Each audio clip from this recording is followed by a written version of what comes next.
Welcome, everybody, to the Top Down Commander podcast. Ba-da-da-da. Dun, da, da. So exciting. All right, everybody. I am really happy to have you guys here tonight. You saw a little behind the curtain while I had a little hiccup with some technology, but we got that worked out, and we're not going to have any more hiccups because we're totally in charge of that. Sorry, I had to knock on wood. That's okay. I'm literally working on a wooden desk. I could have just knocked, but that would have been too fun. That would have been too fun. Like this is the joy of doing stuff live, is that we get this kind of fun stuff. Yeah. So, all right, real quick, welcome to episode 1. Today we're going to be talking about the state of Magic going forward. We've got Cyberpunk, Kamigawa, Fortnite secret Lairs. Like, is this the end of Magic, or is this going to be a brand new day? You know, well, and if it is, then like we picked a hell of a time to start a podcast. right. Yeah. So this is episode 1. Magic's dead. Goodbye. The cast is over. Roll tape. This is a terrible time to have episode 1. All right, well, I guess that gives away where we're sitting already from the very beginning. But yeah, you guys can see right here, Cyberpunk and Fortnite. That's what we're talking about today. All right, so now I guess since this is episode 1, we might as well introduce ourselves. And I went deep into the annals, so Toddzilla90, say hello to everybody. Hi, everybody. I'm Toddzilla. What's up? So Toddzilla is one of my best friends in real life and also one of the best artists I know. And for this little image right here of him in a dinosaur, he drew this. So silly. It's so silly, and he drew it years ago, but it's still like one of the cutest little things I've ever seen. And so I went ahead and showed that. And then here's a more contemporary example. This is the Star Killer drawing that you made for me. Yeah. Because I also have a Star Wars TikTok channel. And so that's AJ Starkiller. Not gonna lie, you make me want to recreate mine. It's so good. Yeah, now I want you to recreate yours. You need a blue or a green lightsaber. We'll give you a lightsaber too. Yeah. And together, at least for now, we're presenting Top Down Commander.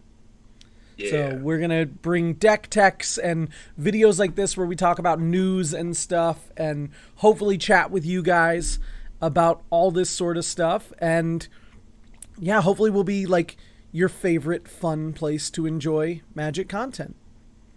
But before we go any further, Todd, you are technically my guest.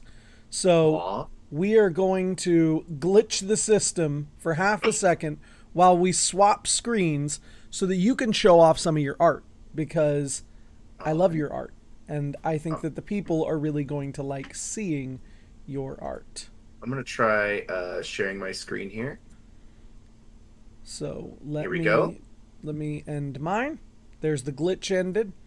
And now, hang on. Hang on. Now the glitch has ended. There we go. Hey. There we go. All right. So now let me pop up. Ta-da! Look at that. Yeah. So, Todd, I'm going to let you take over. Go ahead and talk about some of your art. Yeah. So I like to do all kinds of things. Like I like to do concept art, but I also like to do logos and graphic design and things like that. But this is just, from my stuff that I had readily available. So yeah, I definitely didn't spring it on him the last 3 minutes for him to pull up his own artwork. Yeah. So it's just a cool angel concept that I was working with, playing around. I like this little avatar that I made on a whim. I love Business Cat. Yeah, like, Business Cat. He's never going away. I always go, he's really cool. So I just want to put him he's got one thing on his mind. Fish. That goldfish, man. Goldfish. I get it, man. Yeah, this one you can almost see the date. Oh. It's pretty old, but this is kind of a phase that I was trying to experiment more with. But I like this sort of dark, gritty stuff. Although I could have probably pushed this a lot darker. That's really cool. That's got very like mind flayers and techno armor look to it. And I think that's really dope. I wonder how you're going to feel about Cyberpunk Kamigawa. Spoiler alert, I freaking love it. Oh, I'm so stoked. We'll get there. We'll get there. Oh my god! Look at his eyes. This one's a little older, but I just had to show it because I love pugs.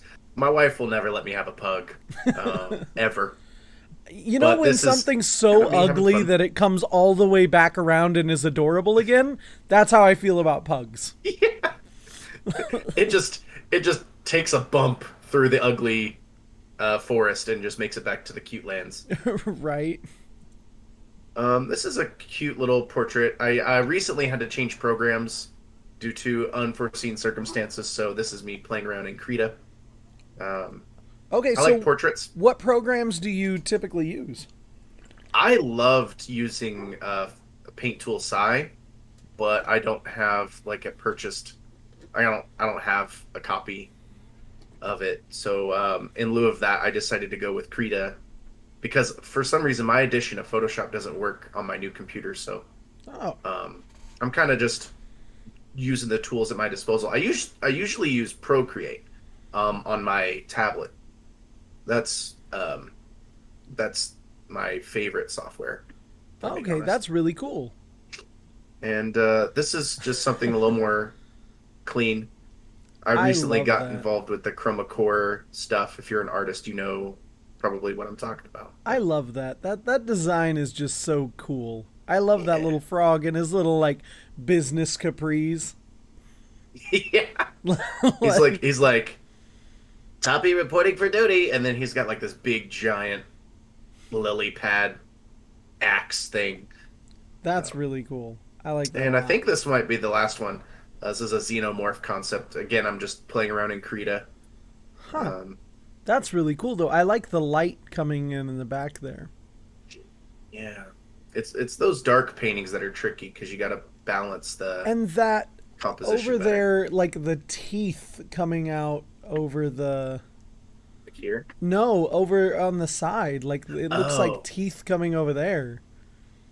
Yeah, the xenomorph stuff is very... what's the word I'm looking for? It's like organic and mechanics like interwoven together. Oh yeah, you're totally not.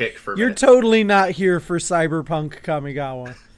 You are not here. Magic is dead. We said it. It's over. Nani? No, I love me some sci. Oh, I'm all about that sci-fi life, you guys. Well, then 2022 is going to be a heck of a year for you. Because we got a lot of sci-fi stuff coming. But yeah, that's a little bit about me. All right. Hopefully, I can share more later down the future. Perfect. Down the line. Let's go ahead and see how well we can do this swap. You ready? Only a tiny glitch. Seamless? It was only a tiny glitch, but I dig it. Nice. You know what else I realized is that I can do it 2 ways. I just learned that I can do things 2 ways. I didn't need to change it the way I did. But I did. It's fine. Episode 1, we're already learning stuff. Oh, Heck yeah. See, watch this. Ta-da. Oh, that's why I can't do it that way. I'm pulling up stuff and taking stuff down. I'm over here just like... it's the Wild West out here today. I just realized that I cropped one of my images on the slideshow a little low, so you can't quite see the words at the top, but who cares? That's what you got us here for, right? Yeah. This is the fun of doing visual and or audio, because like I'm going to export this to audio, and there are going to be audio people who have no idea what we're talking about. Like that whole section showing off your art, they're just going to be blind. They're going to be like, I bet he's amazing. One guy's going to be like, I listened to the podcast and this guy was terrible. Yeah. No, he didn't use enough imagery. There's no way I could know what he was talking about. His artwork just left something to be desired. So it's a Tuesday for me, I think. Yeah, so you're back in school, basically. Yeah, exactly. All right, so on the docket for today, we got a lot of stuff to go through because Magic Showcase 2022, or I think it was 2021. Magic is weird about numbering stuff, but that's the one where we had Black Nito, Joe Johnson, and Jimmy Wong, and they were on Twitch presenting the upcoming lineup for 2022 and beyond. I thought we could talk about the current Out of Time Secret Lair Super Drop, just because there's some cool art. There's like a couple of artist series drops that I thought that you'd be kind of interested in, and there's a Kamigawa Ink one that I think you might have some really cool insight towards. And then we can talk about like Kamigawa. And then we can talk about the products and the projects coming up, the standard lineup, the premier lineup, and finally we'll end by talking about Universes Beyond and the fork knife. Explosion. All right, so the first secret layer that dropped is a secret layer, or one of the first. The first of the 5 that we're going to talk about is the Johannes Voss Artist Spotlight. And for the people who aren't familiar with Johannes Voss, here's some of the cards that he made. So he made all of the Sanctum Cycle from Magic 21. Galea, Kindler of Hope, Galea, one of the new commanders from Forgotten Realms, right? You picked up that one, right? Yes, I rock Galea. She's one of my favorite commanders right now. And then Arachnogenesis, Spider Fog. Oh, we need a reprint of that. We really do. And so bad. And then finally I pulled up Mirror March too, because I just really like the art on this one. So, I like that card too. What do you think of Johannes Voss? So Johannes Voss has a really keen eye when it comes to natural sort of color choice. He's not trying to oversaturate the palette, unless when he does, like with Mirror March. But he also realizes things like that bright red with Mirror March, he knows like that blue and purple, that deep color kind of will balance it out, so it's not going to blind you in the face. Or like with Sanctum of the Calm Waters, all those colors I can imagine being real. And so I think that's what he brings to the table in the Magic Verse, is that these scenes could exist in real space. That's a cool way to look at it. See, and like this is why I brought on Toddzilla, because like you understand this stuff in a way that I don't. Like one thing that I will say is I'm a fan if you can see on Arachnogenesis the webbing creates these really cool patterns. Sort of like shattered glass. Also, there's something, and this is just like a design choice, there is something more interesting off the frame in every one of his images, which is really cool because it inspires me to wonder what's going on. Because like, what is Galea looking at? What is Arachnogenesis? What is she looking at? Oh, yeah. Mirror March. Is that the face of the guy that's looking into the mirror? Like, I don't know what the guy looks like, just his reflection. And the reflection's looking towards the viewer. Like, I mean, one could argue that that's just a good, like an aesthetic choice. Mm-hmm. But you bring up a really good point that there's always something that the main focus is interested in that's not necessarily the viewer. Yeah, and it gives me a sense that this is a world. This is an expression of a moment in time and not just a drawing. But even his just a drawings like Sanctum of Calm Water, that motion and those low-hanging clouds still make me want to know what else is going on around there. I want to explore the Sanctum of Calm Waters. I want to know what's going on out there, Okay, so like with Galea, same thing. Let's take a look at his actual secret layer. Oh boy, oh boy, oh boy. Okay, so this is the Johannes Voss secret layer art drop. And one thing that I did read was that this tells a story across 4 cards. And apparently Voss is also something of a poet. And I guess he wrote a poem that tells the story, of these 4 cards. This I can't read the Karmic Guide, but it looks like a haiku. Winds through silent bloom, brushing against your face. Brushing hair. Brushing hair against your face. Just one moment more. It is a haiku. That's the That's poem. brilliant. I didn't realize the poem was in the flavor text. So let me try that one more time. For Johannes Voss. Whispered Memories by Johannes Voss. Winds through silent bloom, brushing hair against your face. Just one moment more.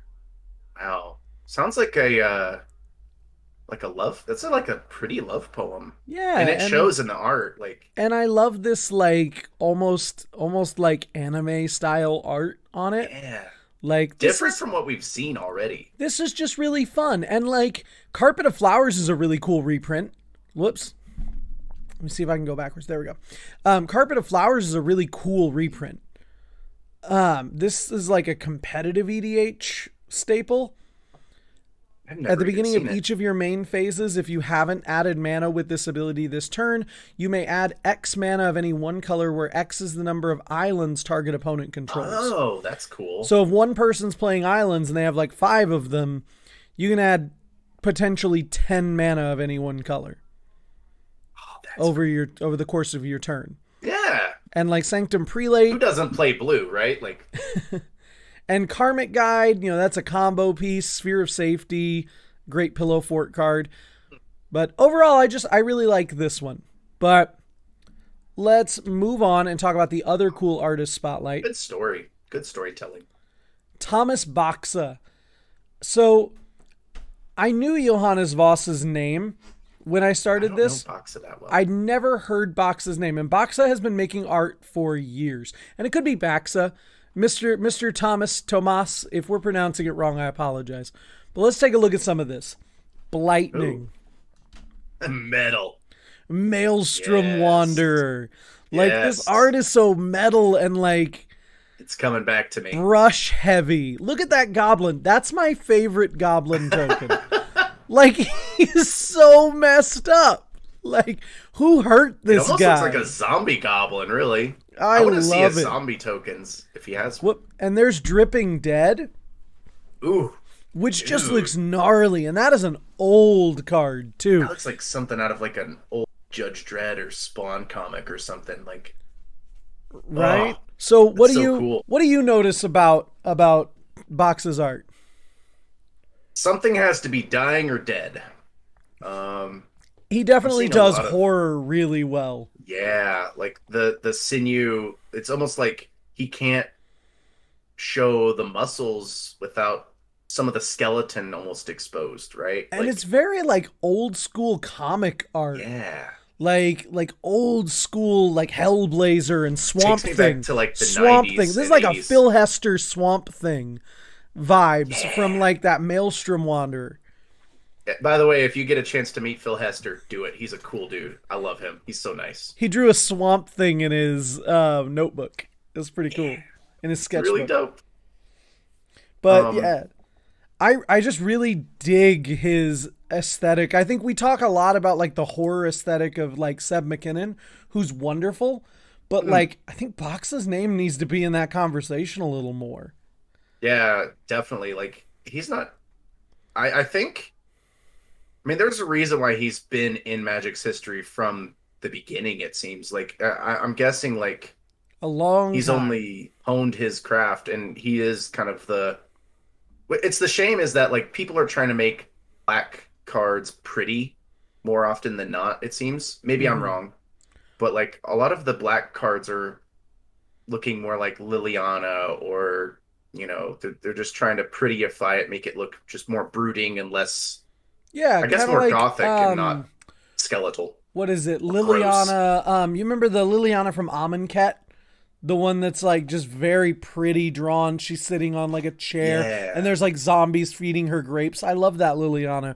But I see what you mean about less terrifying, less of this visceral black sort of drawing. And we miss out on these moments like Blightning. Oh, dude, that is just so metal. Yeah, that face is just peeling off. Even like, and it pairs so well with this flavor text. While the smell of burning flesh is common in Grixis, the odor of smoldering brain matter is a rare treat. Like, that's wonderful card design just all the way around. Yeah. Hit it right on the head, man. But let's take a look at his secret lair. If it's like ponies. Okay, here we go. No, so we got like Obnixilis reignited, looking perhaps the coolest Obnix has ever looked.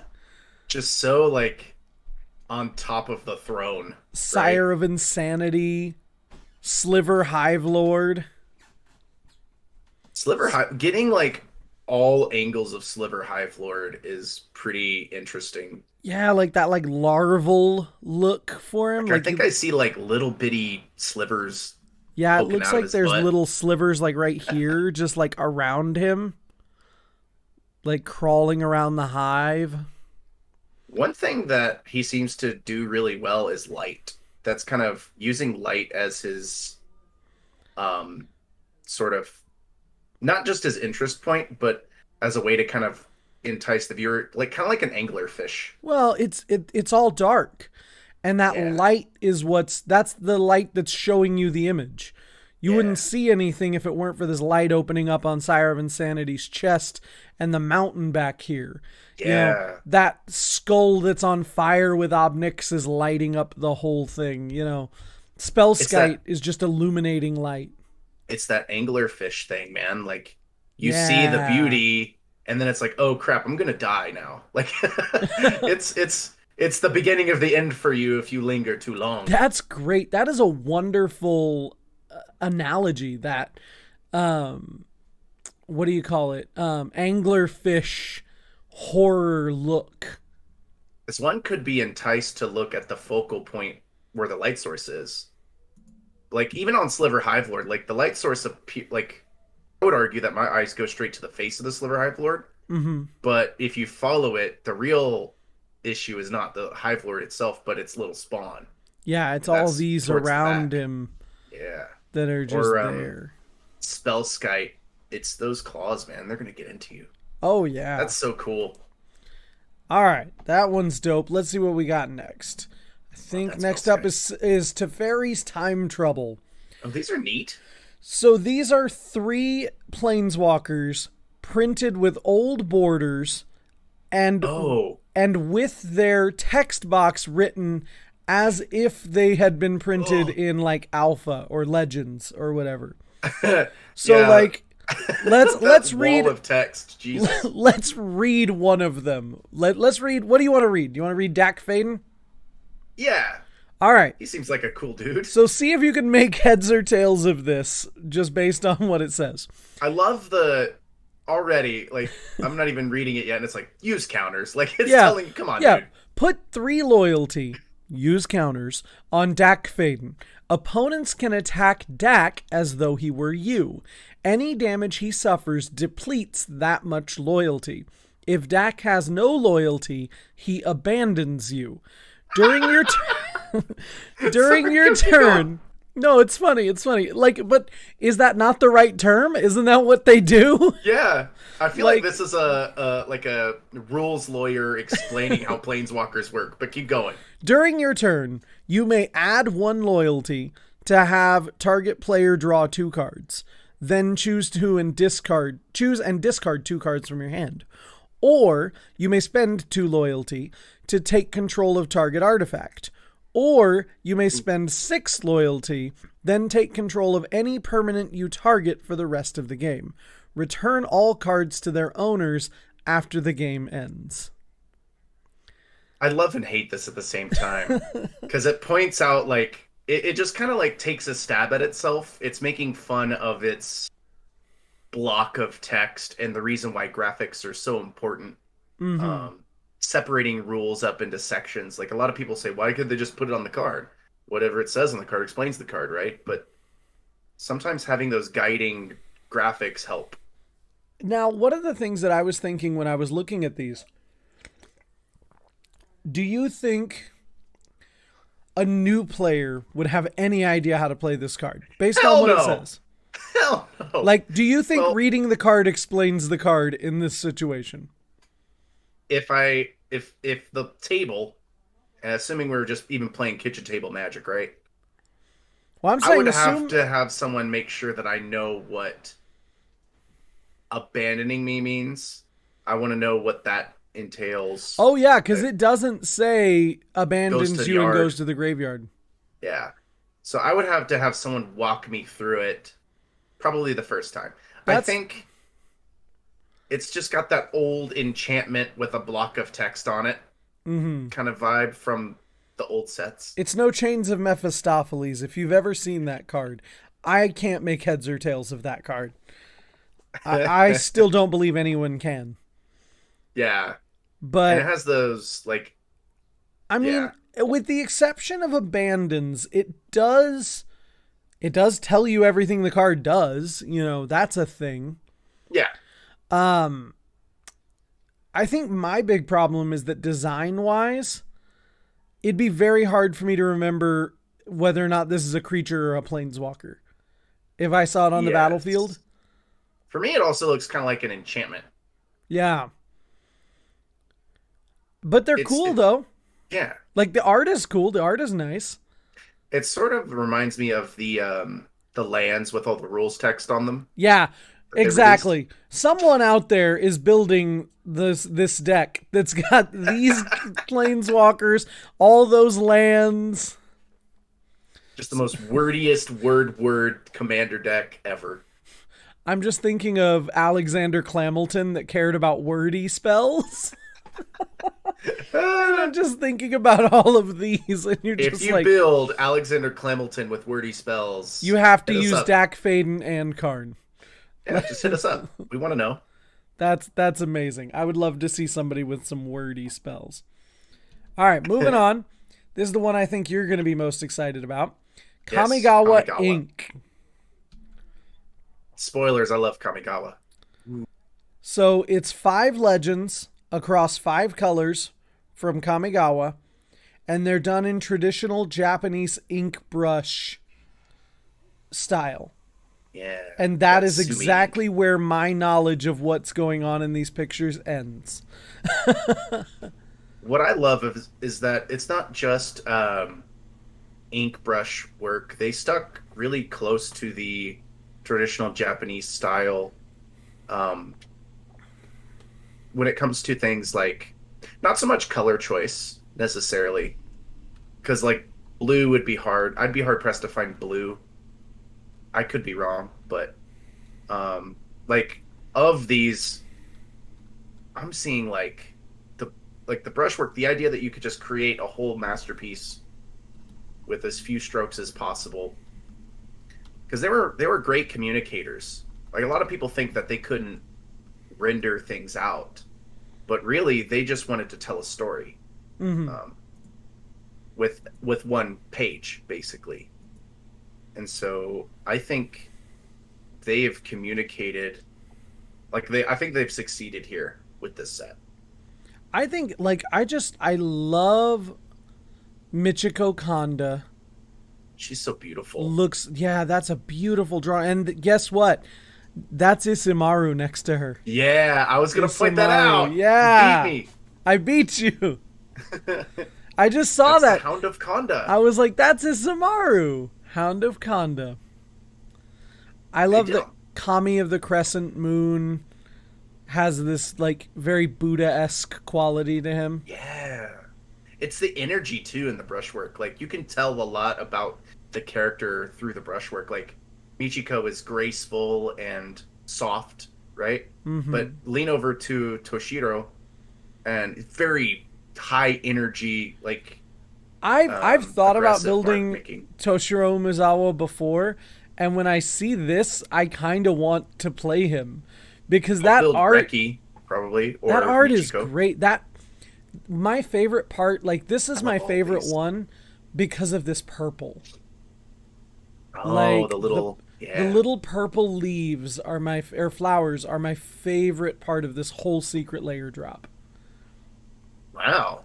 I'm getting very, Oroku Saki vibes Oh, from Toshiro here. an Orokusaki deck would be kind of cool. I Dude. wonder how that would look. Make the foot ninja.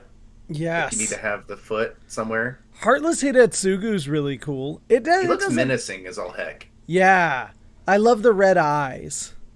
People might get this set just for him because he's a combo piece. Yeah, he's a really good card. Oh, I didn't even notice. If you look at the bottom of him, there's blood. There's a trail of blood right over that text. Hidetsugu held over a dozen Oni in Blood Oath. At his touch, rocks scorched. At his word, cities burned. He looked like, for scale, he's huge. Yeah. He doesn't look small at all. He looks massive. Like And an then ogre.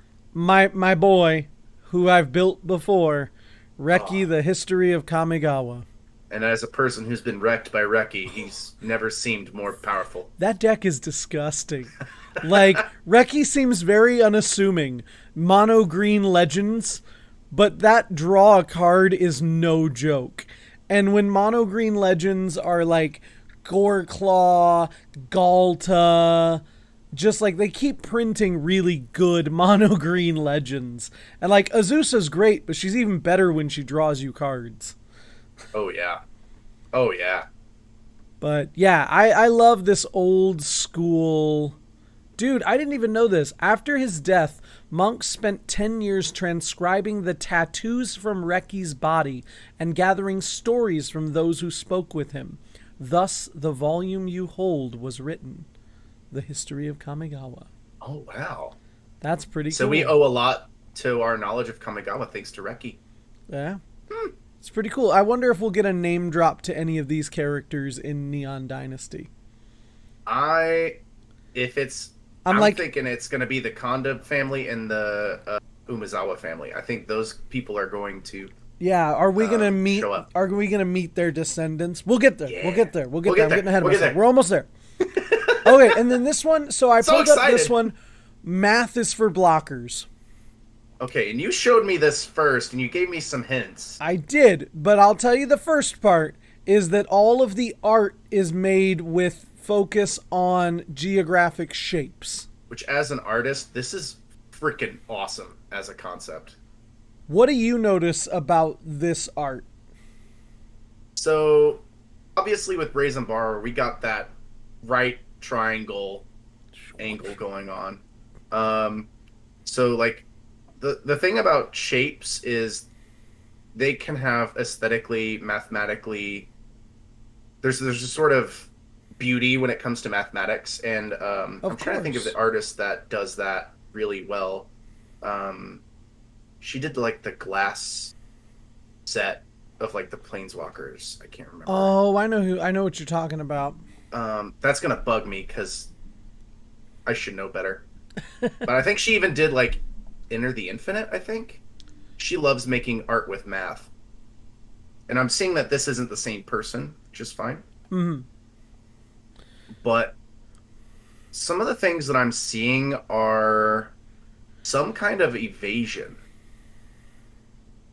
But I Okay, could be wrong. I'm gonna give you the trick. So there's a pun trapped in this secret layer. I don't think we have anybody watching at the moment, but if we do, if you know it, type it in the chat and make Toddzilla know that something's up. Yeah, tell me But something's up. I'm gonna give you a hint.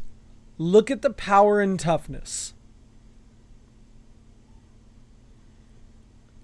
Oh. I'm gonna give you a little do do do do do do do. Is the math based on that? All right, Wait you a ready? minute. I'm stuck. You stumped? All right.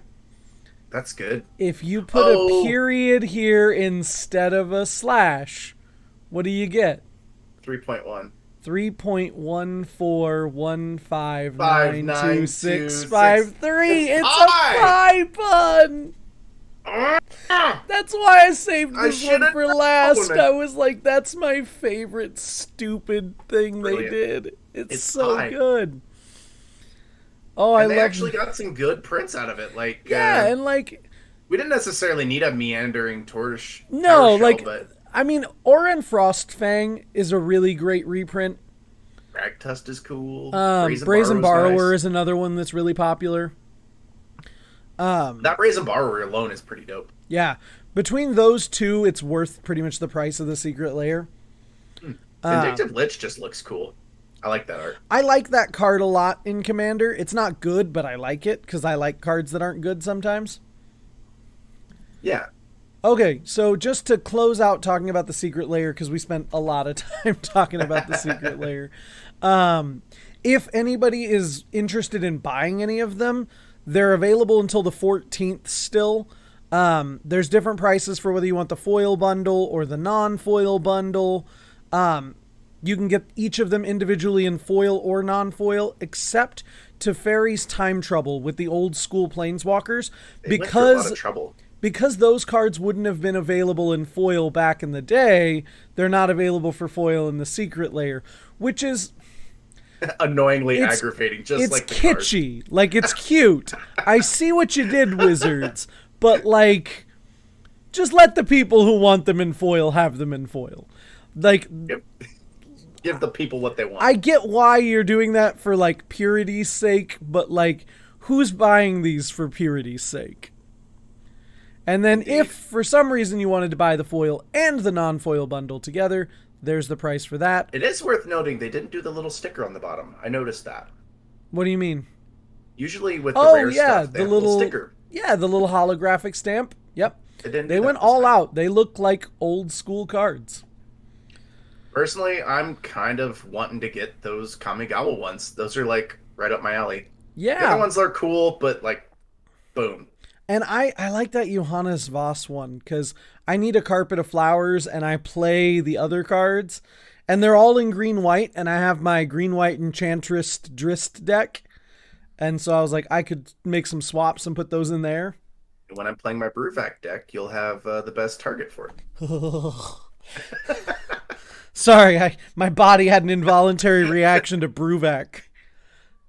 Don't hate me, guys. I just built it. I wanted to try it out. All right, so on the docket for this year, some premium products that we got coming up sooner rather than later. Commander Collection Black, like green when we got that one. And apparently Pioneer Challenger decks, if that's something you're into. I thought Pioneer was dead, but... I concur. I think it's more in Arena, though. Like, I feel like Arena is what's it hasn't come to Arena yet, as far as I know. Really? No, it's still Magic Online only at the moment. It's supposed to be coming there. Well, but maybe they'll have to tell us how it is. Right? Tell us what's up, guys. Yeah, if you play Pioneer, like, educate us, because we don't. It's beyond me. As far as I know, it's, like, newish modern. Yeah, it's remember when they did Frontier a while back? It's a lot like that. Yeah. Okay, so... Ooh, I already like what I see. Ghoul Caller Gisa just smiling and chopping the head off of a zombie. At least I hope that's a zombie. That might be a living person. I'm getting the zombie. I'm seeing zombies. I'm like, I see a hand, I see a bone coming through an arm there. I think it's a zombie. She's almost like the Harley Quinn of this universe, I feel. Right? So strange. Phyrexian Arena. Which is okay, I don't have the art in front of me, but I think this actually feels more like an arena.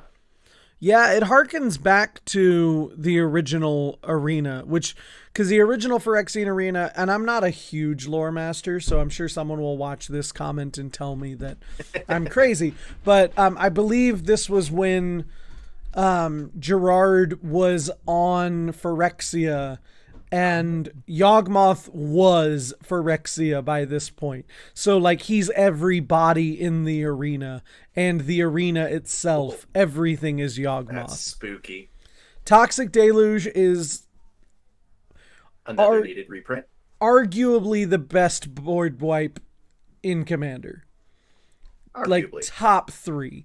Because, like, -X gets around indestructible.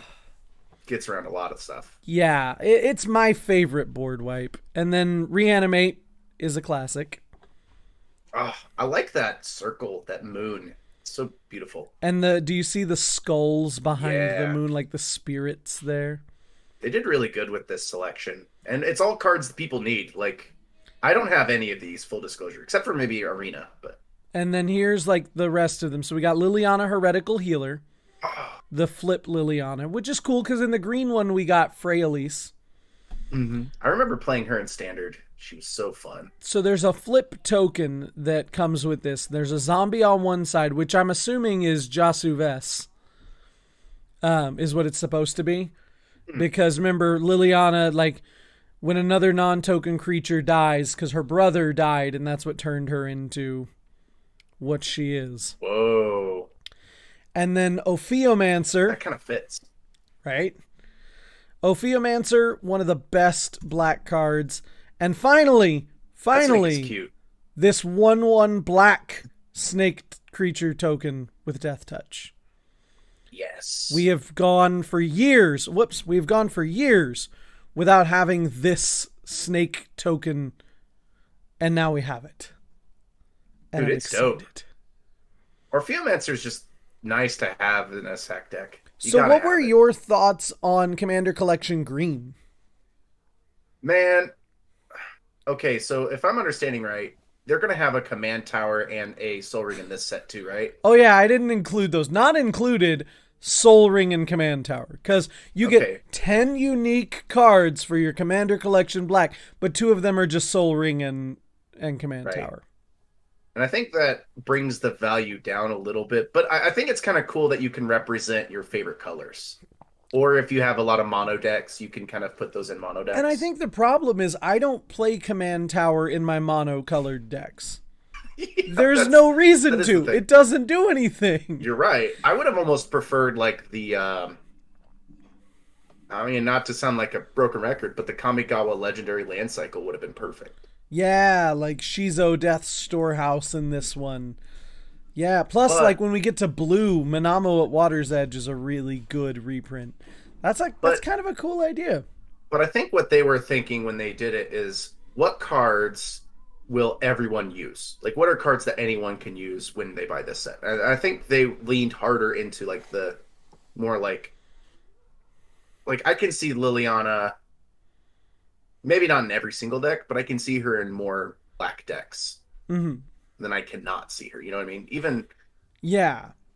And I like this one maybe better than I liked green. I like black though. Black is one of my favorite colors, but and I love the green. I just wish they had more cards that I was looking for because I had like all of them. Yeah, and I have all of these. But anyway, I feel like that's enough. We can talk about Commander Collection Black. It's coming. A lot of cool cards. Finally got the snake token. It's about all there is.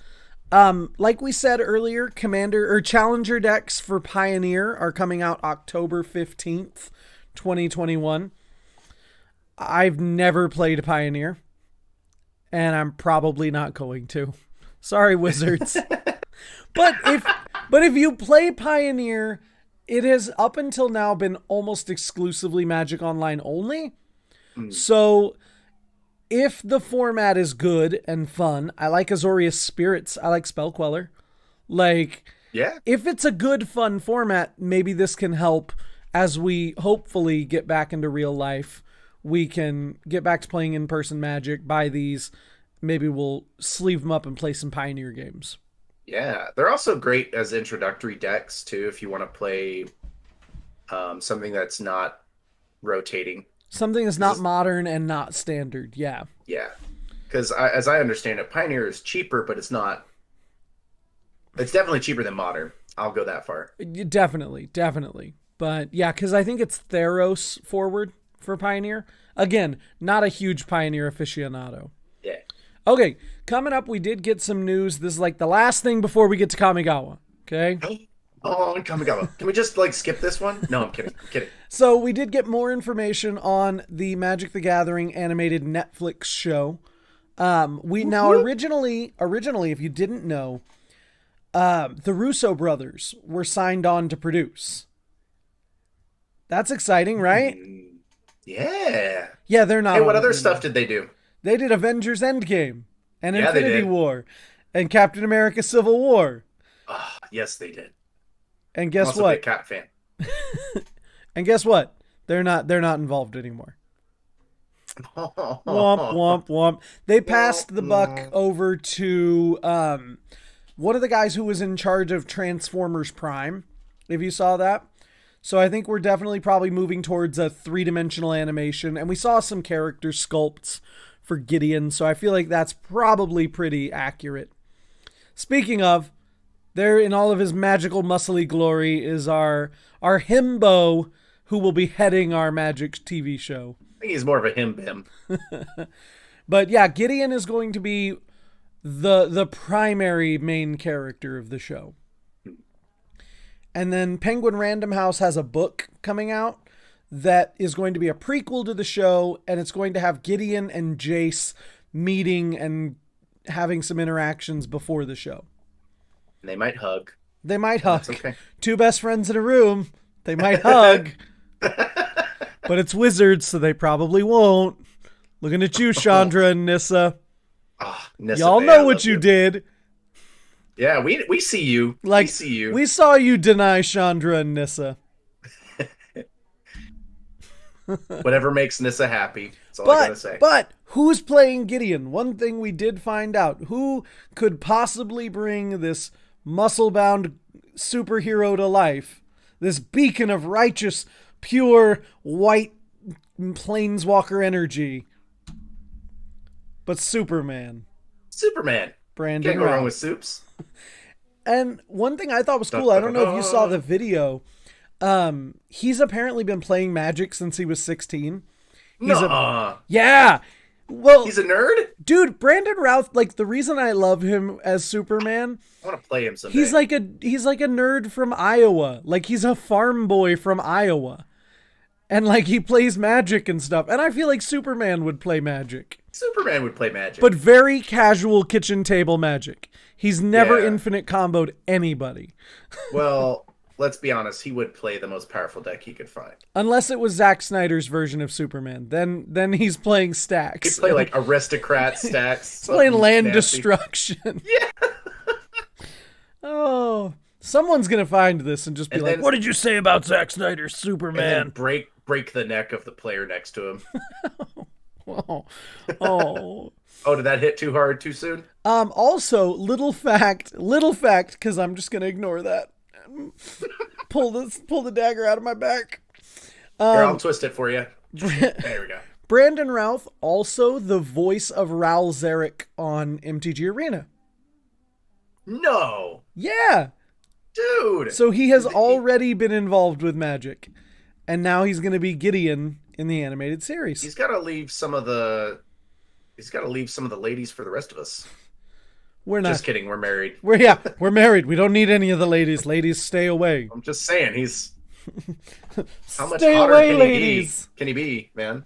Right. It's not even fair. Okay. All right. It's time to dive into what's coming in 2022 for Standard. Just Your say it 4 slow. main sets. I want to savor it. Brrr. Kamigawa Neon Dynasty, Streets of New Capenna, Dominaria United, and The Brothers' War.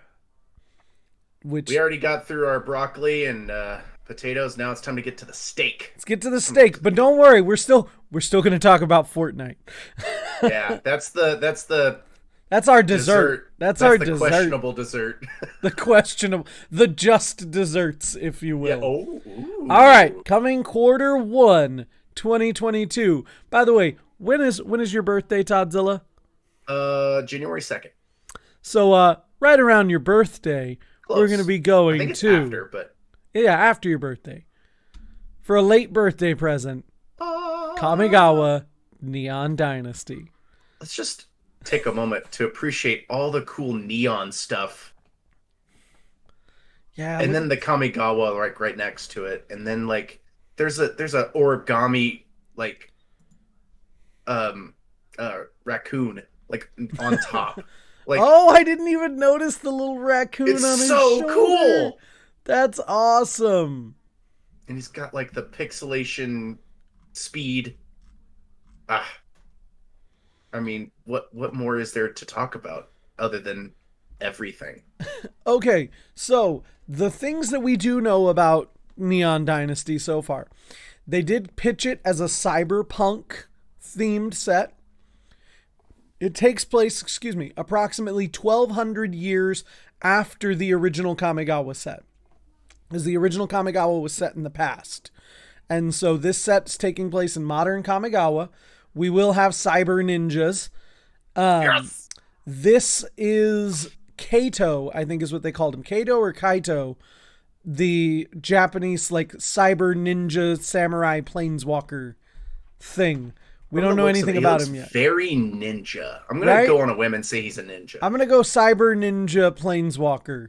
Mm-hmm. And they did also say that the Emperor of Kamigawa is someone familiar. Yes. I heard this news as well. How do you feel about cyberpunk in Magic? That's a very excellent question because we're talking about usually a game that doesn't like to lean into technology too much. Like even when we went very high tech, it was always like magical artifacts or like, you know, things that were powered by some kind of energy source, right? Like the Aether from Kaladesh. But now we're seeing like Blade Runner, Neo Tokyo. Yeah. Very like technology has really excelled here. And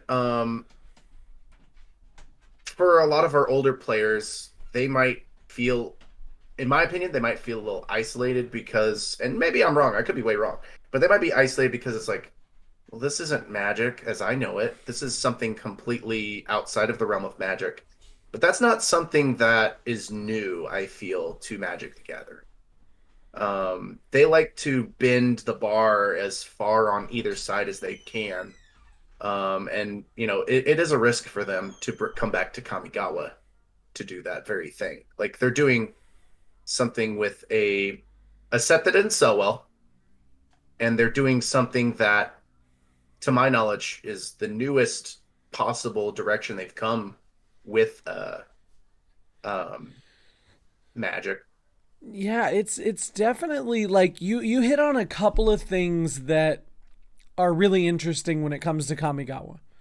Like the first is that Kamigawa is like a terribly remembered set by the older players who played it. Like the mechanics were overcosted and slow. Legendary was a downfall back then as opposed to like something cool because they didn't have Commander back then really. Or at least it wasn't like as big of a format as it is now. Nowadays it's like something cool that you can find. Oh, this is Legendary. I can make a Commander. Yeah, right? And back then being Legendary was a drawback because it meant that, you know, if your opponent played one of the same legend, you would have to sacrifice yours. It's a weird old thing. And so Kamigawa came out right after Mirrodin, which was one of the most broken standards ever. And so for the longest time, it wasn't a good selling set. It didn't perform well. It wasn't well received. Like and then they printed Umezawa's Jite, and then that just completely flummoxed everybody. Like changed standard again. But Kamigawa was not beloved, and for the longest time we weren't gonna come back. But now we're coming back because fans have been excited for like ninjas and Yuriko and everything like that. Yeah. Speaking of, you don't happen to have a Yuriko deck, do you? I think you know that I have a Yuriko deck. I know you have a Yuriko deck. I think you do too, don't you? No, you don't anymore. I don't anymore. I did have a Yuriko deck, but yours was just too good. I didn't want to play in the same space. I don't bust it out until I feel like I'm needing to win. Usually. Well, it does win. It does win. It pulls its weight. Speaking of Yuriko, I feel like Magic's been kind of like dropping hints here and there. Oh, forgive my dog.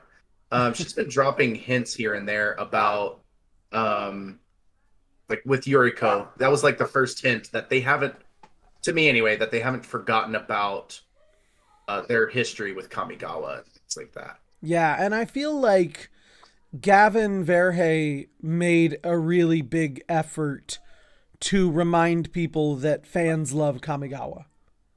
Definitely. Like Gavin went out on a limb to create Yuriko. And so I think we have a lot to thank Gavin for when it comes to coming back to Kamigawa.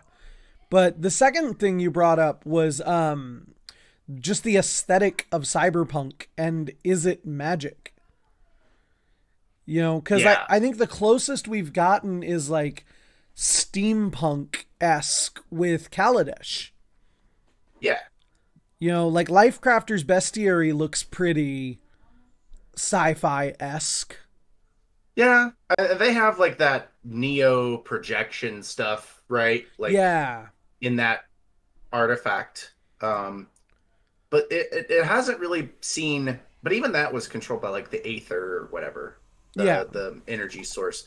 I'm anxious to see what that looks like. Do you feel like it's going to clash too much with the rest of Magic's history? Like, am I going to be weird playing a Pyroblast when you're playing Kato Cyber Ninja? Well, and I am looking at it through rose-colored glasses a little bit, but because I do love this set. I love the lore and I love the history that comes with it, and I grew up with it.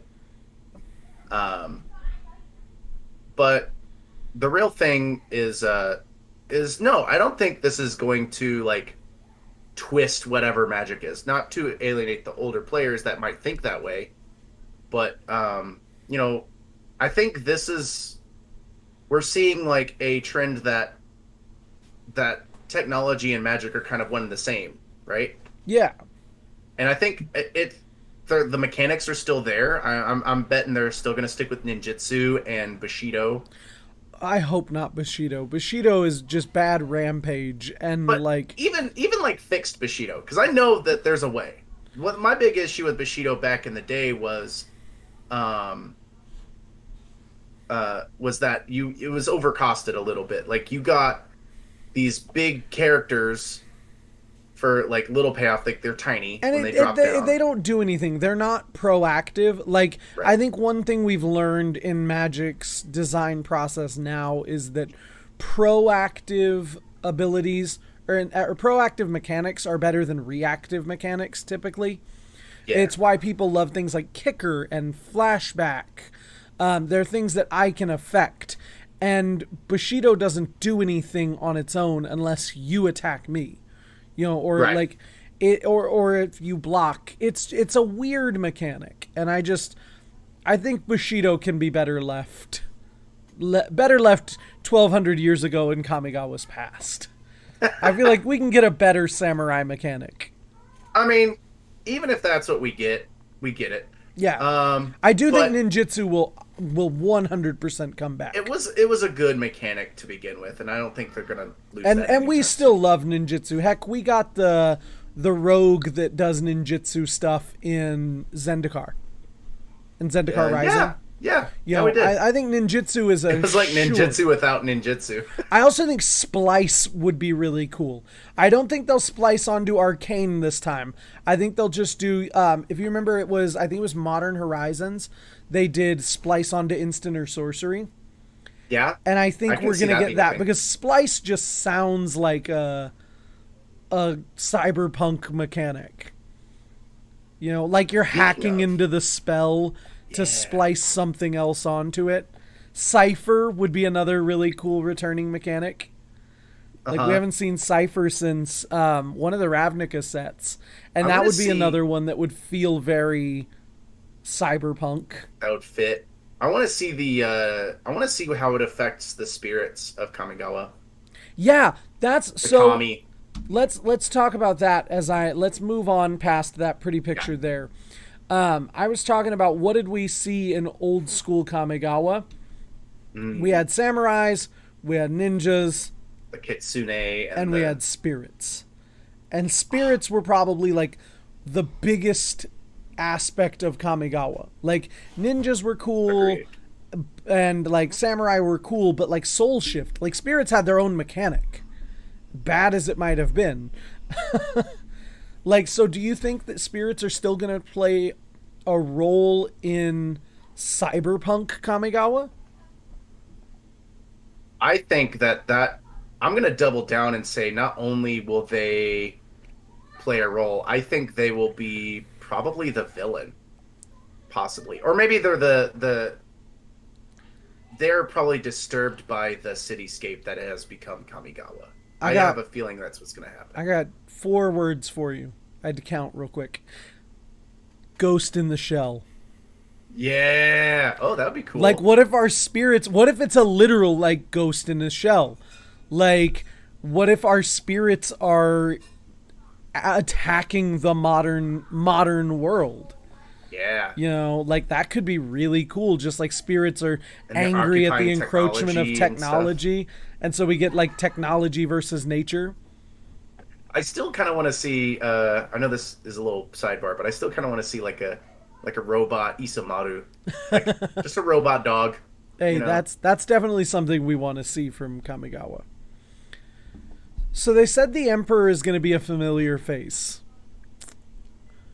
Who do you think the Emperor is likely to be?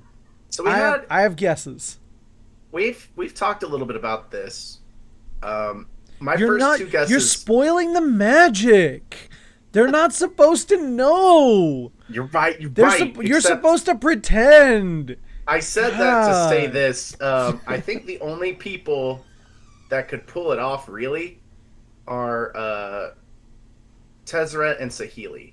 And Sahili is she's technologically capable, but I don't think she's near as like menacing or someone who could control an area like Tezzeret. Sahili's more of like an artificer who just really wants to kind of create things in my head. So, Yeah, and she's an Tezzeret's inventor. on my list too, because I agree that Sahili has the ability, and I didn't even think of Sahili, but like we could definitely see her on Kamigawa Yeah. in Neon Destiny. I can And see her as a force that's trying to go against Tezzeret even. so in one of the last lores that I saw after I think it was War of the Spark, I don't remember if it was in the book or what, but Sahili and Samet have been hanging out lately, and they've been Oh. talking about robot dinosaurs. Oh. Maybe we could see both of them on Kamigawa with robot dinosaurs. Oh, that'd be awesome. That'd be dope. But yeah, I agree. I think if the Emperor is a planeswalker, I think Yes. Tezzeret is. I feel like he's a shoo-in. Look at the man with his Ethereum arm. Like Tezzeret wants to be an Emperor. I could see He that. demands respect and he has like control over so many artifacts. Like But- that's his thing. But you know my choice. This is my left who you're hoping. field out of nowhere choice. So I don't know the lore behind Kaldheim. I didn't study it. Someone tell me what the lore was, how one of these guys came to Kaldheim. But my guess is Jin Gataxius, one of the Praetors, the blue Praetor from Mirrodin. I could even see him pulling the strings, really. Exactly. I could see both of them in cahoots, but honestly, we had Vorinclex show up on Kaldheim, and then we haven't seen anybody since. And I feel like Kamigawa would be a great place to just drop Jin Gataxius, who's the blue Praetor, you know, technology, invention, intelligence. Like, tell me after leaving Mirrodin that he couldn't have found his way to Kamigawa and just manipulated his way into the top. Well, heck, even maybe he's the reason why they're so advanced, you know? Yeah, what if his technology... What if it's Phyrexian technology that's gotten Kamigawa to where it is? Yeah. I don't... And I mean, and like you said, like it's kind of a out in left field kind of, you know, thing. Because we know what Phyrexian artifacts look like. They look a lot more corrupted Well, and less organized. And then maybe Tezzeret had something to do with it. Or maybe it's not even them. and I mean, It like, could be... look at Kato's blade. You know, Yeah. like, I mean, maybe. It looks jaggedy. It But looks jaggedy. Kato, I guess, is the good guy, right? Maybe. Maybe. I mean, we don't really know. He's probably the good guy. But I just think it'd be cool to. It's as far out of left field as Vorinclex was in Kaldheim. Yeah. Like, no, I'm with you 100% on that. That's why it's just. But also, I feel like the Praetors. If anything, he probably could be in the set. The Praetors are now becoming the Mephisto of the Magic universe, where you're like, it's a Praetor. It's never. I know it's gonna be there. I know it. Phyrexians. We're never going back there. But we thought we'd never go back to Kamigawa, so. I secretly hope there's going to be some kind of descendant of an old Kamigawa. Like, I want to see, like, Takeno as, like, a mob boss kind of guy. Like, he's got, like, a scar. Not, like, the Takeno, because Takeno is, if I'm not mistaken, is a last name. So you can have, like, the great descendant of Takeno with, like, a Nodachi or something. I have one final question about Kamigawa. Yeah. Are you disappointed that we're going back to a different era of Kamigawa than what we had before? Like, than what you're nostalgic about, what you liked? That is a really strong question, because I do have, like, a strong connection to the old Kamigawa, right? Like, it was a block. You had 3 sets wrapped around this cool lore, and I think what they're doing with it is if I'm being 100% honest, I think they're taking the safe bet. They're betting on the aesthetics kind of superseding the reality of the previous set block. And I think that this is a home run when it comes to the set. So am I upset that they're not showing, like, feudal Japan style stuff? Not really, because it's all kind of there. It's like if Japan grew up with technology. And I think that didn't make sense. Another, you know what I mean? I know what you mean. And another one of the big problems with old school Kamigawa was it was the first real, like, top-down set since Rabaya, since Arabian Nights. And I don't think they had the level of cultural respect and understanding that they do now. Like, Amonkhet was a great example of respecting Egyptian culture and history while also making it game appropriate. You know, while twisting it to fit Magic's aesthetic.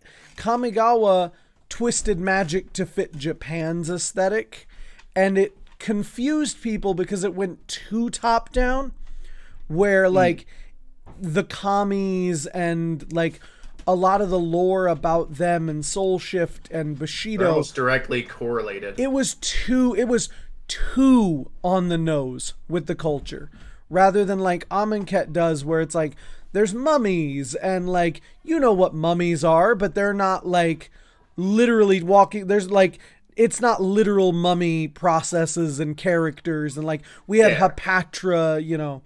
I think that we're more culturally sensitive now when we make our Magic sets, and I think that goes a long way towards we can get a cool Japanese inspired set without being possibly culturally insensitive or overly respectful, if that makes sense. Yeah. And I think that this is actually a great segue into you know, how they're doing with the new set is, you know, Tokyo is way more advanced now, and it almost showcases that, you know, that whole growth and projection. Yeah, and absolutely, definitely, we're seeing more of modern Japan than we were ancient Japan. And you know, Kamigawa didn't come out that long ago. Like, it's not like, I mean, they could have drawn from modern Japanese culture as well. That's fair. That is very fair. But all right, so it was some time ago. Do you have any final thoughts about Kamigawa? Other than I freaking love it, and I've been calling it since day one. I agree. I'm super excited. I think the only thing I'm sad about was that somebody on Reddit leaked like a year ago the trademark when Wizards trademarked Kamigawa Neon Dynasty.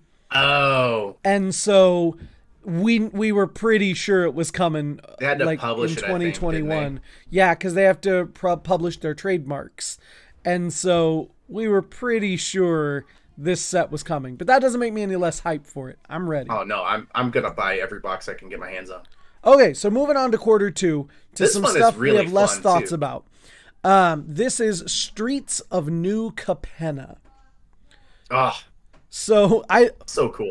I just, before I even read, like, before I say anything else, the pinstripe suit looking armor is incredible.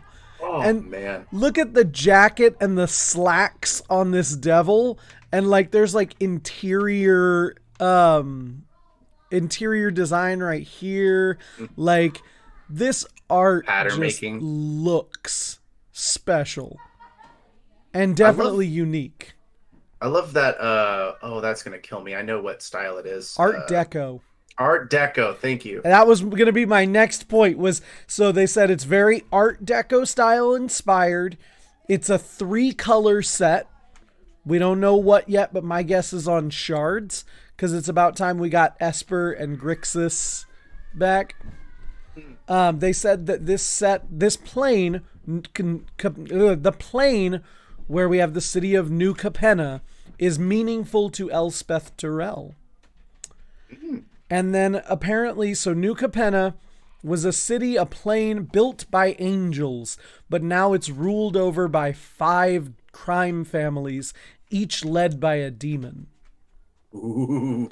And so we're getting demons and angels and mobsters and pinstripe suits. I'm kind of hoping Obnix is gonna be here. Just throwing that out there. That was on my list of things. We got Elspeth. We got Obnix could make an appearance. Like, it'd be great to see him here. I mean, tell me that this dude doesn't give off some Obnix vibes. Yeah. Like, I'm not saying that is him, but like, look at that head. Like, look at that big old head. Look at that big old head. That big old horned helmet. Like, tell me that don't look like it could be Obnixilus's head. 100%. And then there's Elspeth.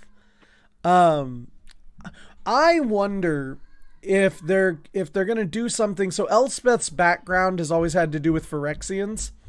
Like, she's from Alara, I think, and she grew up fighting Phyrexians. And I'm wondering if she's going to end up, if they're gonna retcon her a little bit, and like this is gonna be her new homeworld or something. Is that where Jin Kataxis is gonna be? No, that's where Elishnorn is gonna be. Elishnorn! Ah! Shieldred! One of the 5 demons is actually Shieldred. Oh, that would be kind of cool, though. She's the boss above them all. Yeah, she's the madam. But the other thing I was going to say about New Capenna is that because of the 3 colors that they said they're going to do, I'm hoping they're going to do shards. So Grixis, Esper, Naya, I don't remember the other 2 off the top of my head.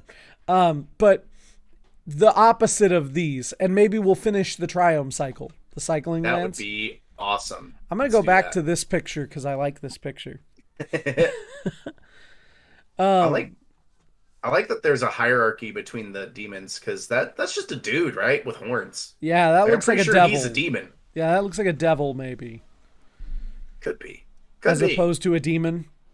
Maybe we'll see some imps and devils too. I was gonna say I don't think devils have wings, but I guess that depends on the world, because Lorcan has wings from the Prosper deck.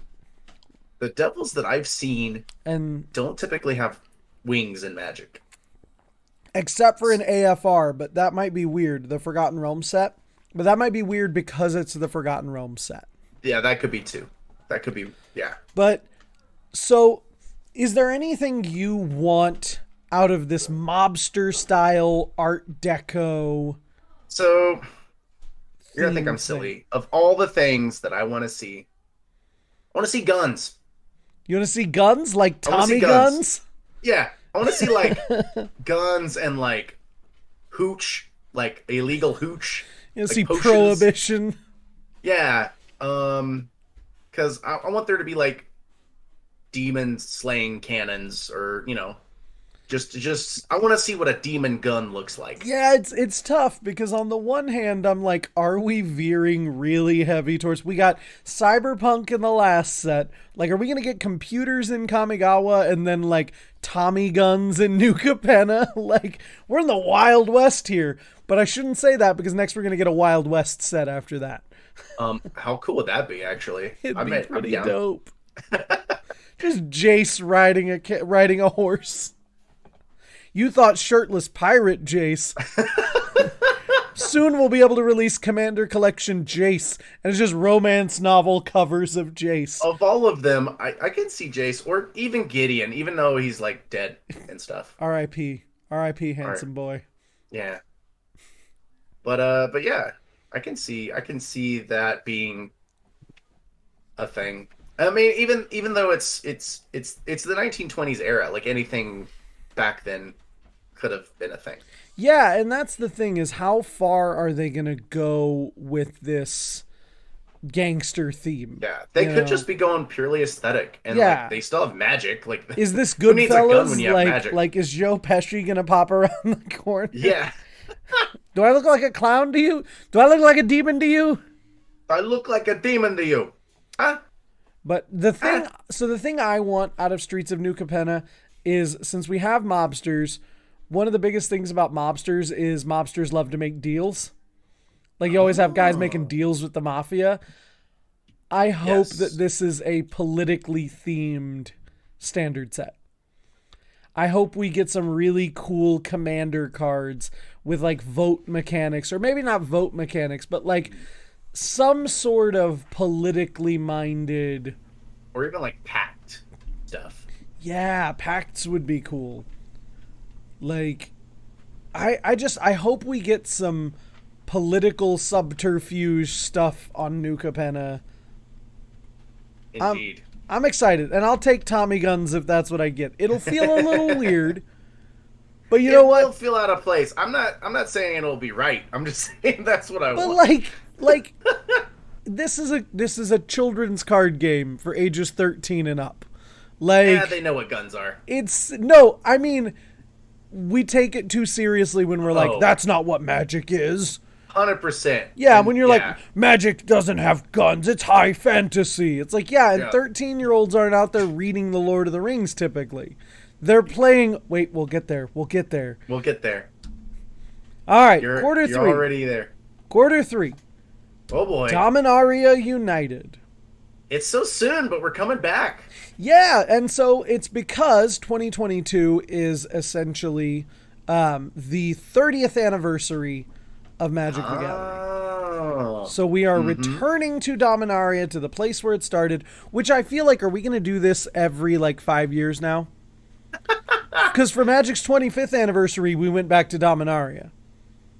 Has it been 5 years already? I don't think it's been completely 5 But they years, said something about 30 years, and I was like, are we just going to keep like going, it's an anniversary, time to go back to Dominaria? But your 30 is a big deal. I have a feeling that they're going to release all kinds of little things. Yeah. And this set, quarter 3 is typically, quarter 3 is typically the core set. And so I feel like this is kind of taking place of the core set this year.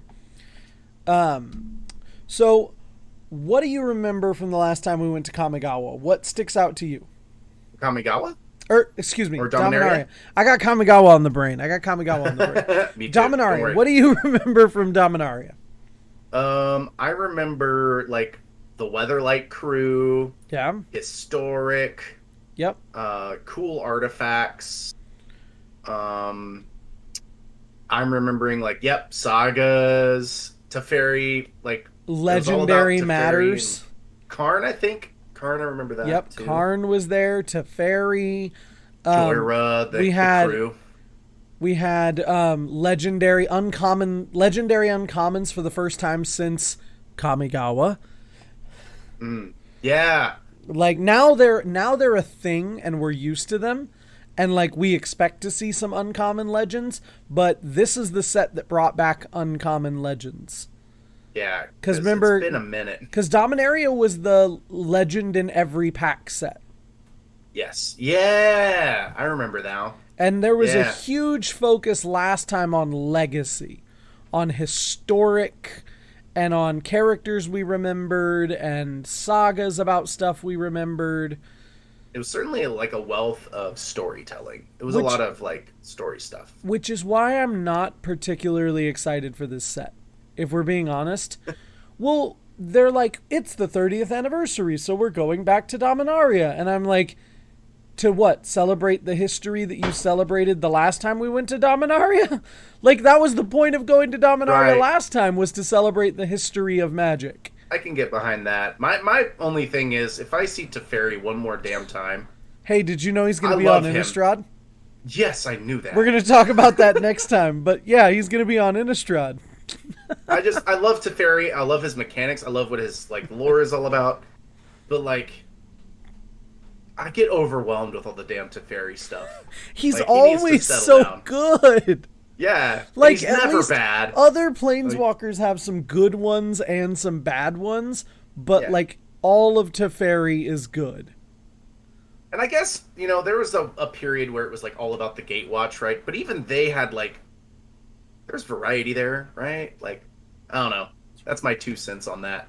I do hope we get to see like some newer, even planeswalkers. Oh, absolutely. What?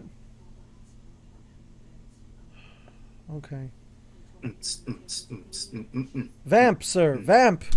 Vamp time. Vamp time. Boom. Don't. Okay. Looks like we're getting ready to talk about the Brothers War. Okay, I'm gonna try to wrap this up as quick as I can. Okay. Okay. Well, I'm gonna. So, Huh? go ahead. No, sorry. I've got some real life stuff really quickly. Todd, do you Understand. wanna? I'm Yeah, gonna let go you ahead take and over put it for up just there, a and second. I'll I'm gonna explain let some you. I'm gonna let you talk about this really quickly. Hang on. What do you want to talk about real quick? Kamigawa, this art. Talk about some Kamigawa art real quick. I'll be right back. Sure, yeah. So one of the things that I'm actually really excited about with the Kamigawa set, and one of the things that I called like when I was telling him earlier, I was like, I know that there's a progression of things going on. Is that it all started with Yuriko, and that's when I was like, I knew they were gonna like bring it back, right? That gave me hope. And then they released the shrines in I think it was Core 21, and I could be off about my timing here, but the shrines from Core 21 told me like, oh, they really haven't forgotten about Kamigawa, because that just like that was so specific to that set. That was a big lore piece for Kamigawa, right? And then they went over and made the weirdest creature. It felt so out of place. It was the Jade Avenger, the little green frog with Bushido. And that just seeing his froggy little self in that samurai armor just reminded me how like over the horizon it seems with Kamigawa. So I'm really pumped. Tell me more, For this Daddy. set. Tell me more.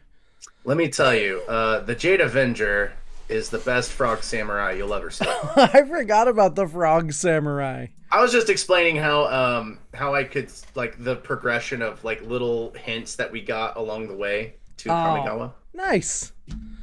Okay, so Dominaria. Yeah, I apologize about that. Real life stuff happens worries. every now and then.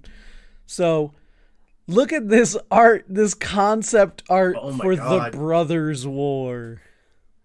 Reminds me of when you were talking about the Mirrodin block before Kamigawa. I feel like we're getting Kamigawa before Mirrodin block. This feels like going back to Mirrodin somehow. It's all the artifacts, and I'll say it first, man. I want to see modular and or affinity come back in some capacity. Oh God, not affinity. Oh Yep. God, Yep. not affinity. Even just like fixed affinity. You know what I mean? Like maybe put more pips in the Yeah, maybe not Because- have free stuff, but yeah. Wizards needs to take a lesson from not printing free stuff. like just don't do it. It never works out good.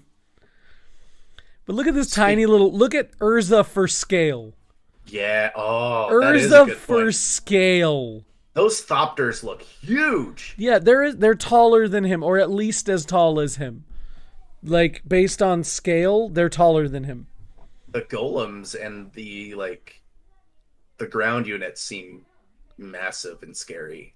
That door, like, I just want to know, like, where are we at with this, brother? Are we getting like a recap, or So is this more like? So this is a so full much. set telling us about the Brothers' War. What do you know about the Brothers' War from Magic's history? So it kind of reminds me of the Antiquities War a little bit, but I don't think they're the same necessarily. But what I do know is it's about Urza and Mishra, and they're the brothers in question here. These guys, yeah. Yep. And I don't know why they fought. All I know is they are master artificers, and they are like the baddest dudes to ever fight each other. And I don't know everything about the Brothers' War because I haven't read all of it. And like, there are people out there who know far more than me. I just know that when Mishra and Urza went to war, I know they have baubles. Dominaria burned. They do have baubles. But Dominaria burned. Like, it has something to do with like the Phyrexians, and like Mishra partners with the Phyrexians, and Urza fights against him, and like you see Urza lost his arm Tezzeret style, and like yeah. My hope is that we're gonna get Planeswalker cards for both of these guys. Like finally. Like finally, because by this point cards. when they go to war, I'm pretty sure they're both Planeswalkers. Mishra might not be a Planeswalker, but Urza is a Planeswalker. And so I think it'd be dope to get them as like Planeswalker cards. And the other thing I want, like you said, I want big giant mechs. Like Kaladesh. I want like Peace Walker Colossus. Just like big vehicle mechs. We're very much, if we're not going to Mirrodin, we're probably going to hit up some kind of Kaladeshian style format. Well, there's and artifact central theme. Yeah, and like this of course takes place on Dominaria. So we're seeing Dominaria in the present, and then in the Brothers' War we're seeing Dominaria's history. Cuz like the Brothers' War was mentioned on cards, and it was in books, I think, and there's been a lot about it, but we've never had a set showing us the Brothers' War. Yes. So if Kamigawa is a love letter, if Kamigawa Neon Dynasty is a love letter to the future of Magic, and like to bringing back sets that are beloved by middle-aged, like the middle-aged fan base of Magic, like this is going to be the love letter to old school fans of Magic. Yeah. It's going to kind of it's going to really rewind the clock, and I think that Magic plays they like to kind of swap the balance. They don't like to give you the same thing every time. Like, I think that's why people, and I don't like speaking for everybody, but I think that's why some folks didn't like boxes, like box sets, or what are those called? The block sets? The blocks. Yeah, the blocks. Thank you. Yeah. And I'm speaking as a guy who loved the Kamigawa block, right? But that's what Magic wanted, was the opportunity to mix it up. Mm-hmm. And it's working. Right now, I think Magic's been more popular than it's ever been because they decided we're going to mix it up. Absolutely. And I think if I were disappointed about anything from this whole year's standpoint, it's the fact that Kamigawa Neon Dynasty looks like something new and fresh and exciting, and it gets one set. Yeah. Whereas Dominaria, the set we've spent the majority of Magic on, gets two again. Yeah. Like, that's a little, like, eh. And that's not me hating on Dominaria. I like Dominaria. I just also really like exploring new things. Yeah. I'm a big fan of the artifacts anyway, so Yeah. it's always good to get a power set, which I hope this is actually. It It's makes just a me set of nervous, good though. artifacts. You're right. Like, Kamigawa's going to be artifact heavy, probably, and so is the Brothers' War. And every time Wizards makes an artifact set, it blows up, and everything gets banned. Aetherworks Marvel. I'm really hoping that we get a good Mishra this time for Commander. Like, Mishra, the only way to really play Mishra in Commander is as a combo commander with, like, Possibility Storm. So, for the people who aren't watching this, which this is the first time I thought about this, Mishra says whenever you play an artifact spell, you may search your graveyard, hand, and or library for a card with the same name as that spell and put it into play. If you search your library this way, shuffle it. So he doesn't allow you to play virtually any time you play an artifact, because in Commander you've only got one with a name. But with Possibility Storm, for example, you're going to cast this artifact spell. Possibility Storm is going to make it go to the next card and cast that artifact instead. But because you cast that first one that has this name, you're going to then search your library after that for the artifact with this name, with that original artifact that you cast, and put it into play. Something like that. I don't play Mishra, but it's a combo card and that's it. And so hopefully we'll get like a cool version so that we can have like Urza versus Mishra versus Nicol Bolas at our tables, you know? Yeah. Those heavy hitters. Also, maybe not Urza. Big names in Magic. Maybe leave Urza at home. Urza's too good. Urza's broken. Urza at home. So good. I got Blind Seer, probably. That's my Urza. I do love Blind Seer. For people who don't know, he's the one that can change the color of target permanent. Or spell. Spell or permanent. Something like that. He's also Urza in disguise. Yeah. Which is cool. Okay, so now we got the upcoming premiere sets for 2022. This is everything that isn't a standard set. We've got Unfinity, which I just saw the squirrel in the Electron. Nuts. I just saw a squirrel, or an acorn in that. Squirrels, man. Another Dungeons and Dragons set. This time it's Battle for Baldur's Gate, but it's Commander Legends. Double Masters 2022 and Jumpstart 2022. So first up, excited to get some power up. First up between quarters 2 and 3 is Unfinity. Yeah. And just look at this art for a second. There's a Teferi's, what does that say? Teferi's something twist. Teferi's time twist, I think. Yeah. There's a Johnny right here.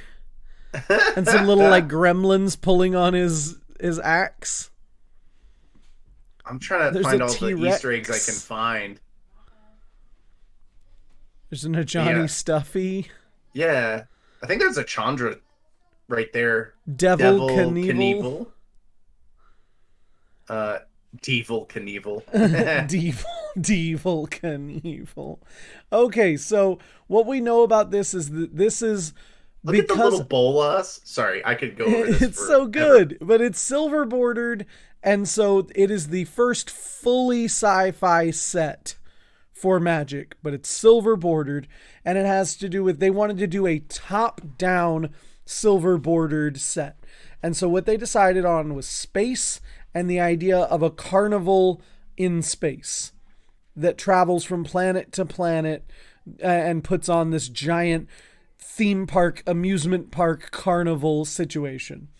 I think I'd be looking like a Johnny right now, just excited. Right? It looks so cool. Looks like it promises to be a lot of fun, and the lands are usually really chased, so I'm kind of excited to see. And that's what they said. So all of the basic arts this time, they're going to be full art, borderless like last time, but they're going to be space themed. Yeah. So they're going to be borderless space basics. And SpaceX? then SpaceX, and then also space shocklands. And that's got me kind of hype. I like that. Okay. idea. I'm hyped, but I hope they're not silver bordered. No. Anything, the lands are never silver bordered in Magic sets. Okay. That's why they're all full art. And then eventually they took away the borders and all, because anything that is printed in black border It's that playable. that will always have a black border. And that goes That's for the true. lands too. There's an example. There was the card before we got Unstable. There was the card from Time Spiral that said assemble a contraption. And it was black bordered because it was in Time Spiral. And they didn't know what contraptions were at the time. So when they made Unstable, there's one card in Unstable that is black bordered. Blackboard. And that's because that card already existed in Magic. I forgot all about that. I remember Yeah. how like it was kind of controversial because they're like, really, of all the cards you picked this one. But that was where the idea of assembling a contraption came from. I also just love that Time Spiral was the set where they just threw stuff at the wall and was like, maybe we'll make it, maybe we won't. And they're like, what's assembling a contraption? I don't know, that's future me's problem. Use your imagination. That's me every Monday morning when I have to go to work. Like, don't you have to do something? That's future me's problem. But I'm excited about this. What did you think about Unstable? Just like the Unstable set. Yeah, like the last unset that we got. So my favorite aspect of these like newer unsets is that they're actually mechanically playable, and you can draft them. Like you can actually have fun. They have commander options for your silliness. If you want to make a silly deck, that's another thing that I like. is being Baron able to von construct- Kaut. Yeah.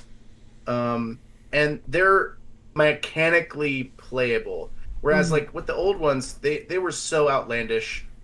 Like you could technically play them like Cheaty Face, right? But you couldn't really play the set in a draft environment. You just couldn't. It wasn't viable. Well, and now they were draft sets. They were draft sets back in the day. The unsets. yeah, I Like guess. they just weren't. They're just not modern draft sets. But I know they were draft sets though. People drafted. That's the only way you could play the unsets back in the day, because you Yeah. can't put them in your regular decks. They were just draft sets. They were just, to me, they were borderline unplayable. I can see what you mean though. Like yes, but Unstable was definitely the most modern of them. Yes. And so how do you feel about uncards in Commander, like silver bordered cards in Commander? it kind of goes back to that Rule Zero. We were talking about my Yuriko deck, right? I have that, what was it, the Masterful Ninja? Oh yeah. Which there's no like ninja to be seen because he's really good at his job. Because he's a troll ninja. That's his creature type. And I have that in there in case I want to play more fair magic. Because it's actually not that good of a card. Like, yeah, it's a creature in my hand and on the battlefield, right? Mechanically, it's a thing that's there. But people can just block and kill it. Like, it's not that good. Yeah. So I take out one of my more powerful spells if I want to play more fair magic. And that's kind of like my way of having fun.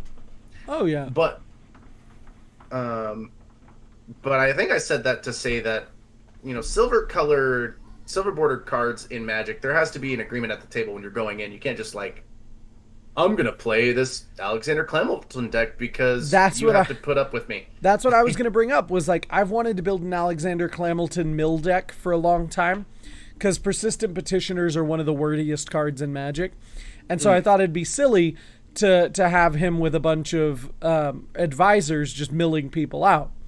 And one of the things I wanted to talk about with people was like, if you have a problem. Oh, speaking of, it's the same as I just realized I have a silver bordered commander. You do. And we play in the same play group. I have the Surgeon Commander as my commander for my 5-color mutate deck. The deck is not good. It runs every single mutate card. Like all of them. Like every one of them, and all 5 mythoses. And that's like 45 cards in the deck. All the commander does, as I recall, is Dr- just let you draw a card, He right? taps for any color of mana, and he draws me a card whenever I mutate. Yeah. Which That's sounds on the surface, it sounds really, really good, till but you trust remember me, how bad some of the mutate cards are. yeah. I mean, Like mutate is there a are cool some mechanic. cool, but most of them are. But yeah, like I play that, and I also have Chromat in the same sleeve with the Surgeon Commander, so that if I play against people who are like for some reason uncomfortable with the Surgeon Commander, then I can just swap it out. Yeah. But I Which will if- also say that this is personal. If I'm playing with someone, if I'm playing a silver bordered deck, I'm usually playing it for fun. And if I'm playing with someone who doesn't want to allow me to play my silver bordered commander, we're probably not going to mesh well in that game. Like, we're probably not going to play well together. And that's fine. Like, that's part of what Rule Zero is about, is saying that, like, maybe you and I aren't meant to play the same game together. And I think in the same token, you don't really bust it out on. Yeah. I mean, you could, but you don't bust it out like randomly on people. Be like, hey, you want to play? Like, Yeah, you just- if you're using like Ashnod's coupon and you're like, haha, go buy me a drink, like, Yeah. no, yeah, no. But if you It's- want to it's- build your really cool Griselda Monster Masher deck and like smash silly things together, like, I'll give it a try. And if I don't have fun at the end of it, I'll let you know. I'm still shopping around for a cool uncommander. I So maybe this set will give me something I want to play. That's cool. I'm excited to see that. Okay, and coming up right after that, around the same time, is Commander Gate. Legends Battle for Baldur's Gate. We're talking about giant mechs. Now we're talking about giant creatures. Yeah. And, I Oh. mean, how do you feel So about cool. the fact that we're going back to another Dungeons and Dragons set so soon after Adventures in the Forgotten Realms? So the fact that this is a commander set is very telling to me. It tells me that what I already knew when they released the Dungeons and Dragons specific commander decks was that they don't have a lot of cards mechanically to support those decks. And so I'm thinking that this is specifically to support those decks. Yeah. Like, this is just to give us more pieces to play with, because if they just left it alone, the ceiling on those decks would be very low, in my opinion. Laughs and Prosper. That Oh, that ceiling Prosper is deck is so gross. high on that deck. But Prosper doesn't need necessarily the Dungeons and Dragons mechanics no, to function. no. What does is like that Esper guy, Oh, the or, dungeon mechanic, yeah. or the dice rolling guy. Yeah, Vrondis Yeah. and... Galena doesn't really care. She's just Yeah, dope. Galia doesn't, Prosper doesn't, Yeah. Drist, Wolfgar. And they're mostly there for flavor. The one thing I will say is that I think Dungeons and Dragons is going to be a better fit for Commander Legends than it was for Standard. And that's to say, like, I will say AFR is, I can get as behind far that. as I know, one of the best-selling sets that Magic has had recently. It has sold incredibly well.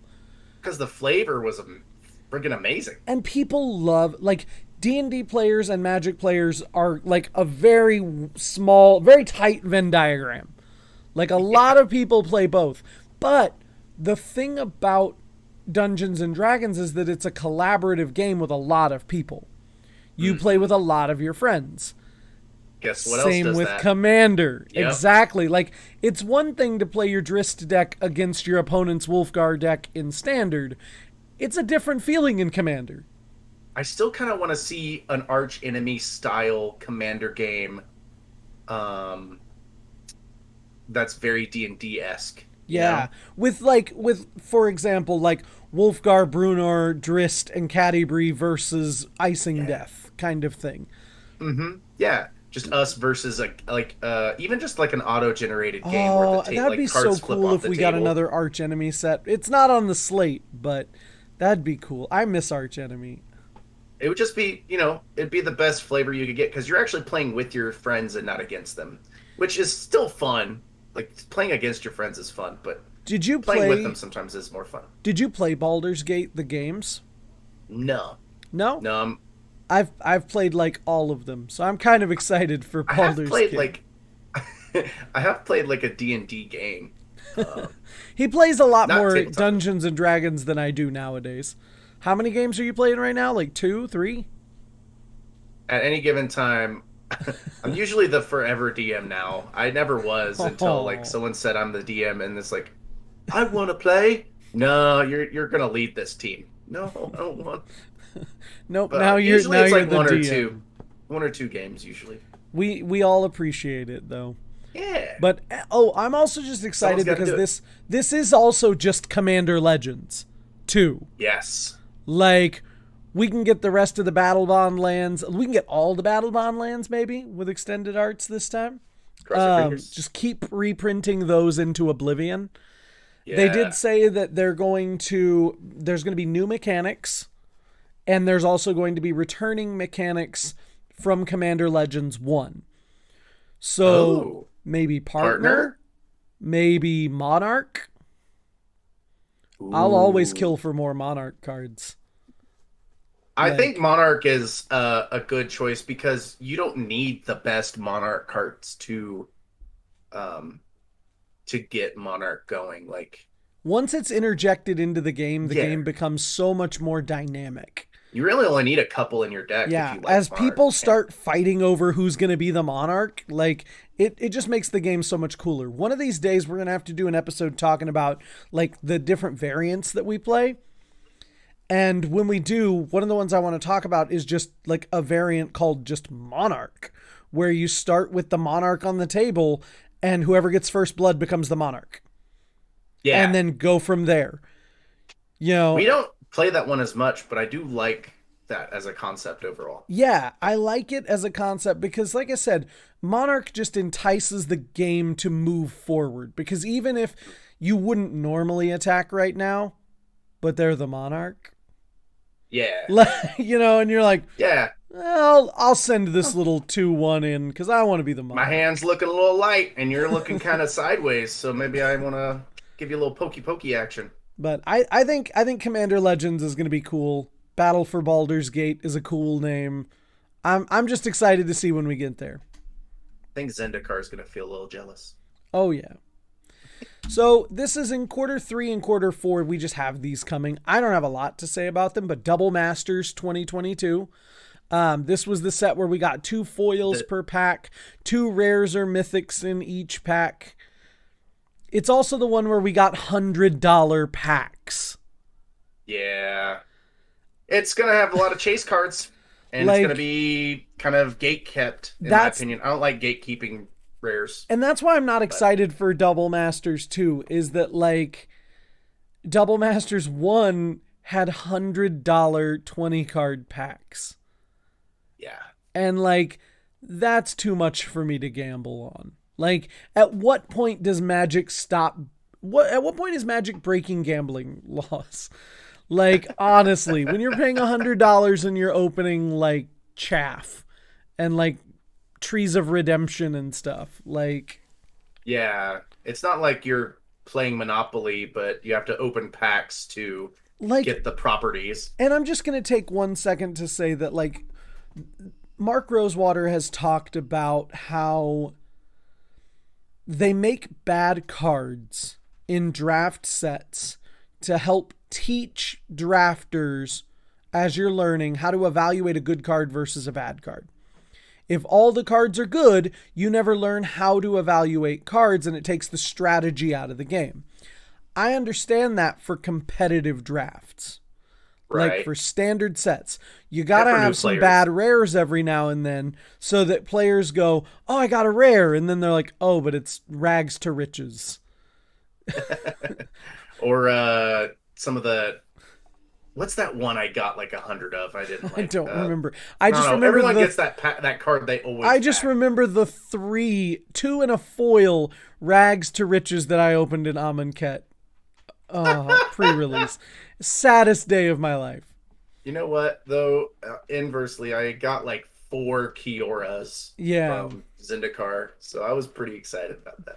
But my point was that when we get to sets like Double Masters where they're premium sets, They and, hit a lot harder. and yeah, you can draft them. I don't feel like this is the place to be teaching me about bad rares.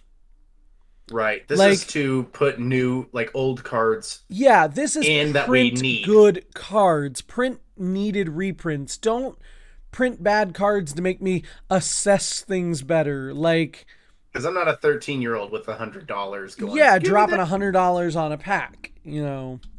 Yeah. And then we got Jumpstart 2022. Woo! I actually like the old Jumpstart. I love how it was set up. And do you see what they did with the logo? Yeah. You see how cute that is? 46 unique themes. You crack 2-packs and put them together. Just any 2-packs. They said more exciting reprints like last time. If you don't like, I like the exciting reprints part. But for me, this is the ultimate like cube starter pack. Mm-hmm. Like, get your Cubamajigs, like, they're not sponsoring us or whatever, but They get could. like your Cubamajigs, like, packages. We're easy. We're And you can easy just, like, sponsors. We're easy. Put them together, and then you can just, like, divvy them up. Like, this is the greatest set for cube players. Yeah, If you are a cube person, to me, this is a cube starter pack. absolutely. And like, because the professor made a video talking about how he used Jumpstart packs to create a draft environment or a cube environment.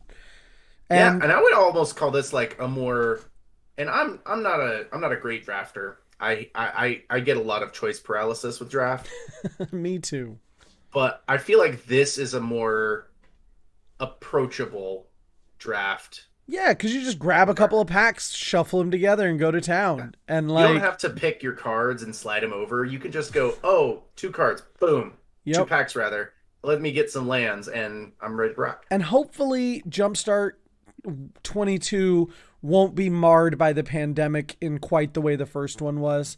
Yeah, Because that was the biggest problem with 21 was nobody got the last Jumpstart. Like, they were never available. They were in limited stuff. Like, the reprints didn't really help anything because no one got their hands on that set. So, hopefully Bruvac Jumpstart... was like $30 or whatever. Yeah, hopefully Jumpstart 22 is more available. But no one can really be mad because it's the Pandemonium's fault. Stupid pandemonium. Stupid Panda Express. I Panda apologize, Express. Panda Express. If you wanted to sponsor us, we'd be here too. Ka-ting! No, we don't need their panda money. All right, so now we're on to the last topic, which we'll try to get through because it's been a minute. It has. We've been talking a lot. We've been talking for a minute. There's a lot going on though. So this is Universes Beyond, which, like, I thought D&D fit in this category, but I guess it doesn't. But this is probably because Hasbro, like Wizards, runs. They own. Yeah, they own D&D and Magic. So Universes Beyond is bringing outside properties into Magic the Gathering. So, like The Walking Dead. Dun, dun, dun. But now we're bringing in Warhammer and Street Fighter and Fortnite. Fork knife. Gotta love it. Oh, Gotta love me some Fortnite. Let's just dive right on in Yeah. to some of this discussion. So in 2023, starting at the end and going backwards, basically, we've got Lord of the Rings: Tales of Middle-earth. Love it. That's all you need to know. I love it. It's perfect. And it's coming, it will be modern legal.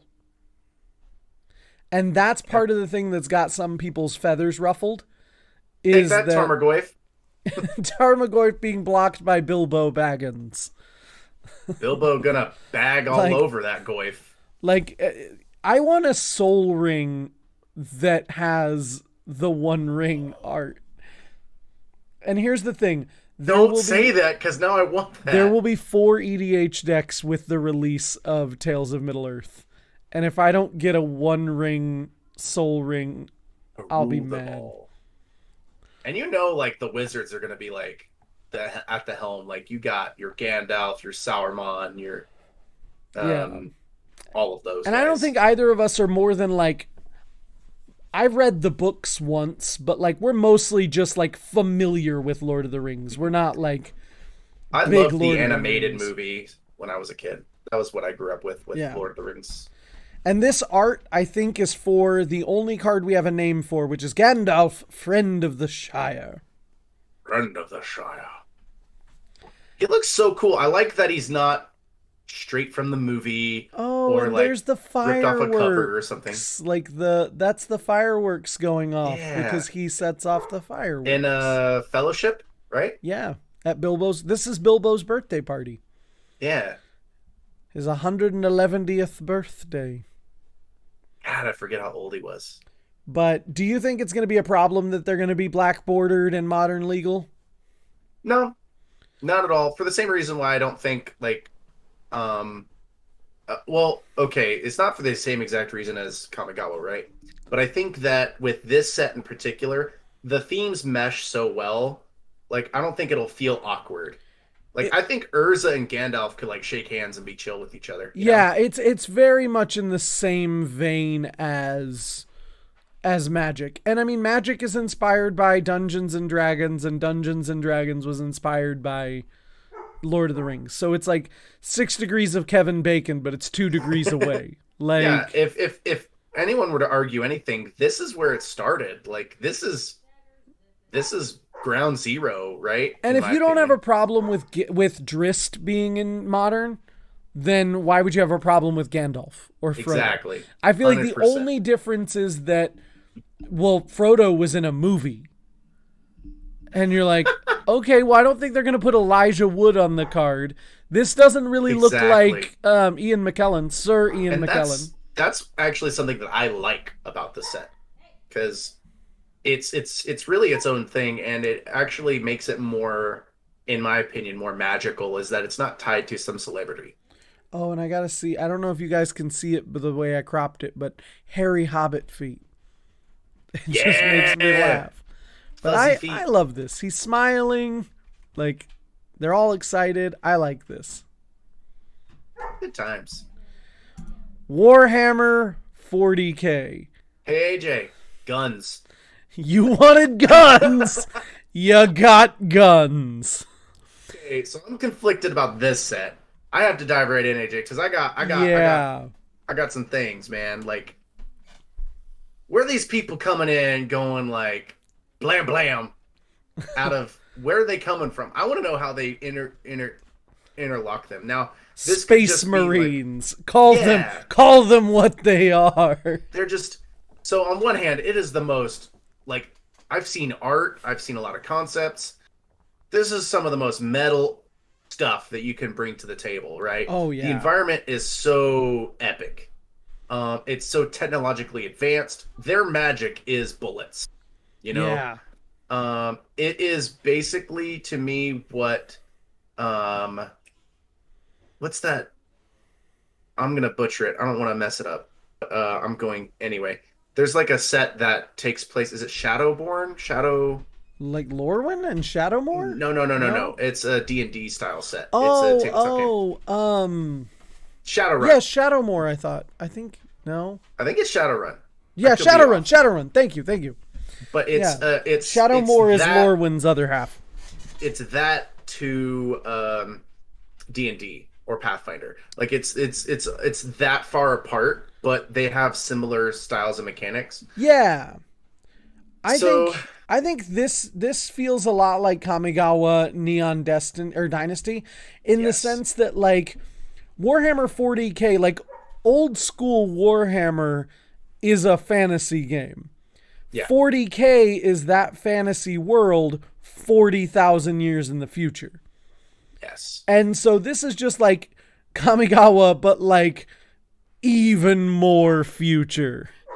Yeah, and I kind of want to just see what, Sahili thinks of all this crazy shit. And like there's going to be 4 commander decks and at least 1, maybe 2 secret layers. I apologize if you hear my dog in the background this time. But 4 commander decks and at least 1 secret layer.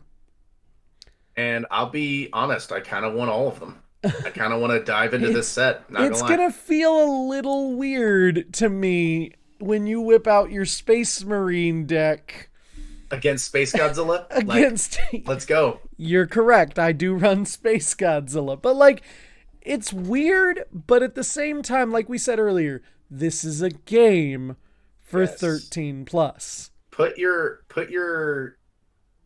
negative bias aside and really just, enjoy it for what it is, And like, right? we'll get to the Rule Zero conversation when we wrap this We will. up. So I'm gonna move We're on to almost the next there. one. We're almost done. We're almost done. Oh, that Chun-Li art. Oh, Street Fighter. Oh, that Chun-Li art. Who did you play in Street Fighter? Come on, man. If you're not Hadoukening people, what is the point of playing Street Fighter? I don't know. Maybe I was a green hedgehog. I'm just saying. I played E Honda, and yeah, oh yeah, Blanca and Dalsim. Usually. Yeah, Ryu and Ken, like, I'd bounce between the two of them because if I'm not Hadoukening people They're just cool. or Chun-Li, I was a fan of Chun-Li. I couldn't get her to work. She always, like, in my care, she would always fall dead. Oh, I didn't say I did it well. I'm just saying I did it. Like, I just didn't do it seen her well. like dancing and like jumping up and like being kawaii desu So all over the place. the Street Fighter secret layer is going to be a lot like the Walking Dead secret layer, where it's going to be mechanically unique cards Yes. that are going to feature characters from the Street Fighter universe, like Negan and Glenn and Rick. And Yeah. we know they're at least going to probably be Commander legal. Yeah. Like, and I feel like you know where we sit on this at this point. Just like, cool stuff, you know? Yeah. Do you think you might pick up, they did say Chun-Li will have multi-kicker, which is great. Like, they said she will have multi-kicker. You snuck that one on me. I didn't know that was gonna be a thing. That's freaking perfect. Right. They said she will have multi-kicker. So, How do you feel about mechanically unique cards? I think only available in secret layers. right. I think that it's another case of gatekeeping to me. They're gatekeeping people who have money can buy our product and can enjoy our product. And it's a limited run. That's once it's gone, right? It's not something that they plan on reprinting ever. So Actually, they didn't say that. They said that they do plan on reprinting them eventually in a more magic appropriate style. I heard that was And they the whole said that point of about Secret Walking Lair, Dead but maybe too. I'm wrong. No, they said that Okay. about Walking Dead too. That they reserve the right to reprint these cards with magic, like the Godzilla versions of Ikoria cards. They yeah. reserve the right to do the opposite and release like Chun-Li, but as Rydell, the whatever of whatever. They reserve the right to reprint these cards mechanically. But that's under because they different bought names. the rights and the art, right? Like Something like that. Like they reserve the rights to the card still and the abilities and stuff. So they would just change the name basically. But they do reserve the right to reprint these cards. They did say that. And I'm going to keep now, go ahead.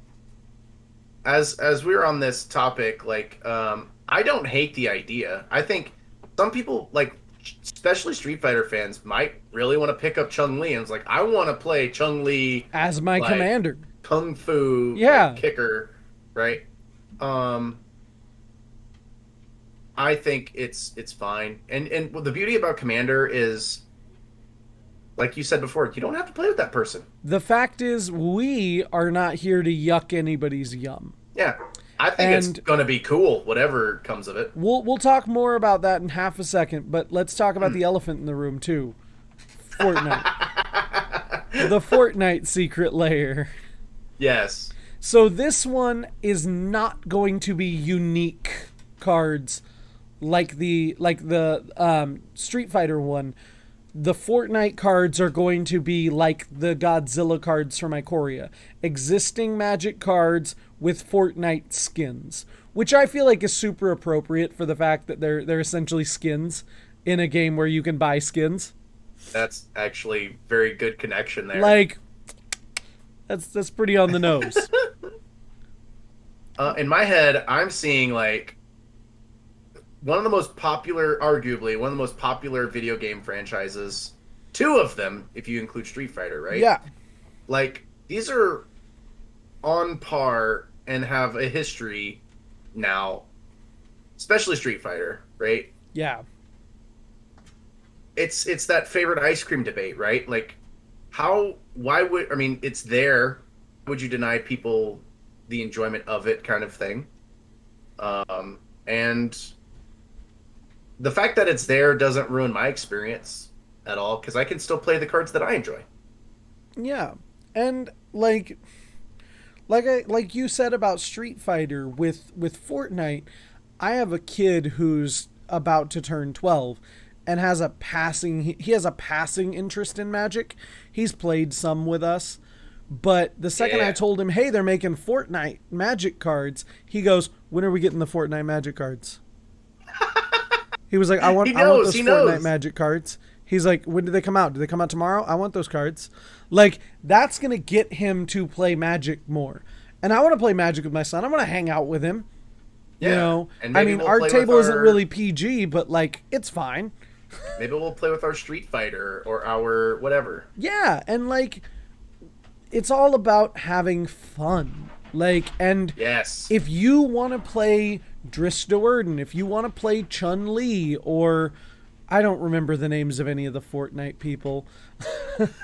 Banana Guy. Like, I bet they print Banana Guy. But yeah, if you want to play with Banana Guy, if you want to play with Warhammer 40k Space Marines, like, we can still have a good time all playing Commander and Magic together, no matter what's like the card art is.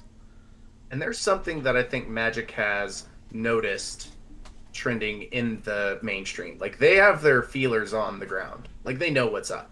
And the fact is, people like custom cards. They just do. And this is their way of saying, you know what?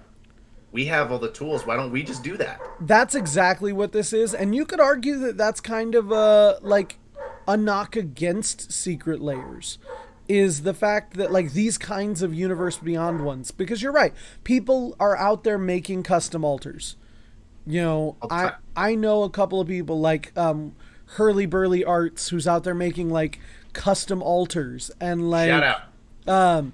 They're out there making these great altars of cards, and then Wizards is coming out and making official licensed card altars, essentially, or custom cards, and you're just like, so they're just kind of cutting out anybody else doing that, which is like part of the creativity and fun of people creating their own custom cards. But also, like, is that a negative for these things? I think they just see a market, right? Like, they just see the market's there, and they're tapping into that market. Yeah. And they're targeting specific, like, they didn't just say, you know what, Fortnite. They didn't throw a dart at the board. They're specifically targeting their base with their what's popular, what's famous, and they're trying to lure people into a card game. Whether Secret Lair is the best tool for that, I don't think. Maybe, but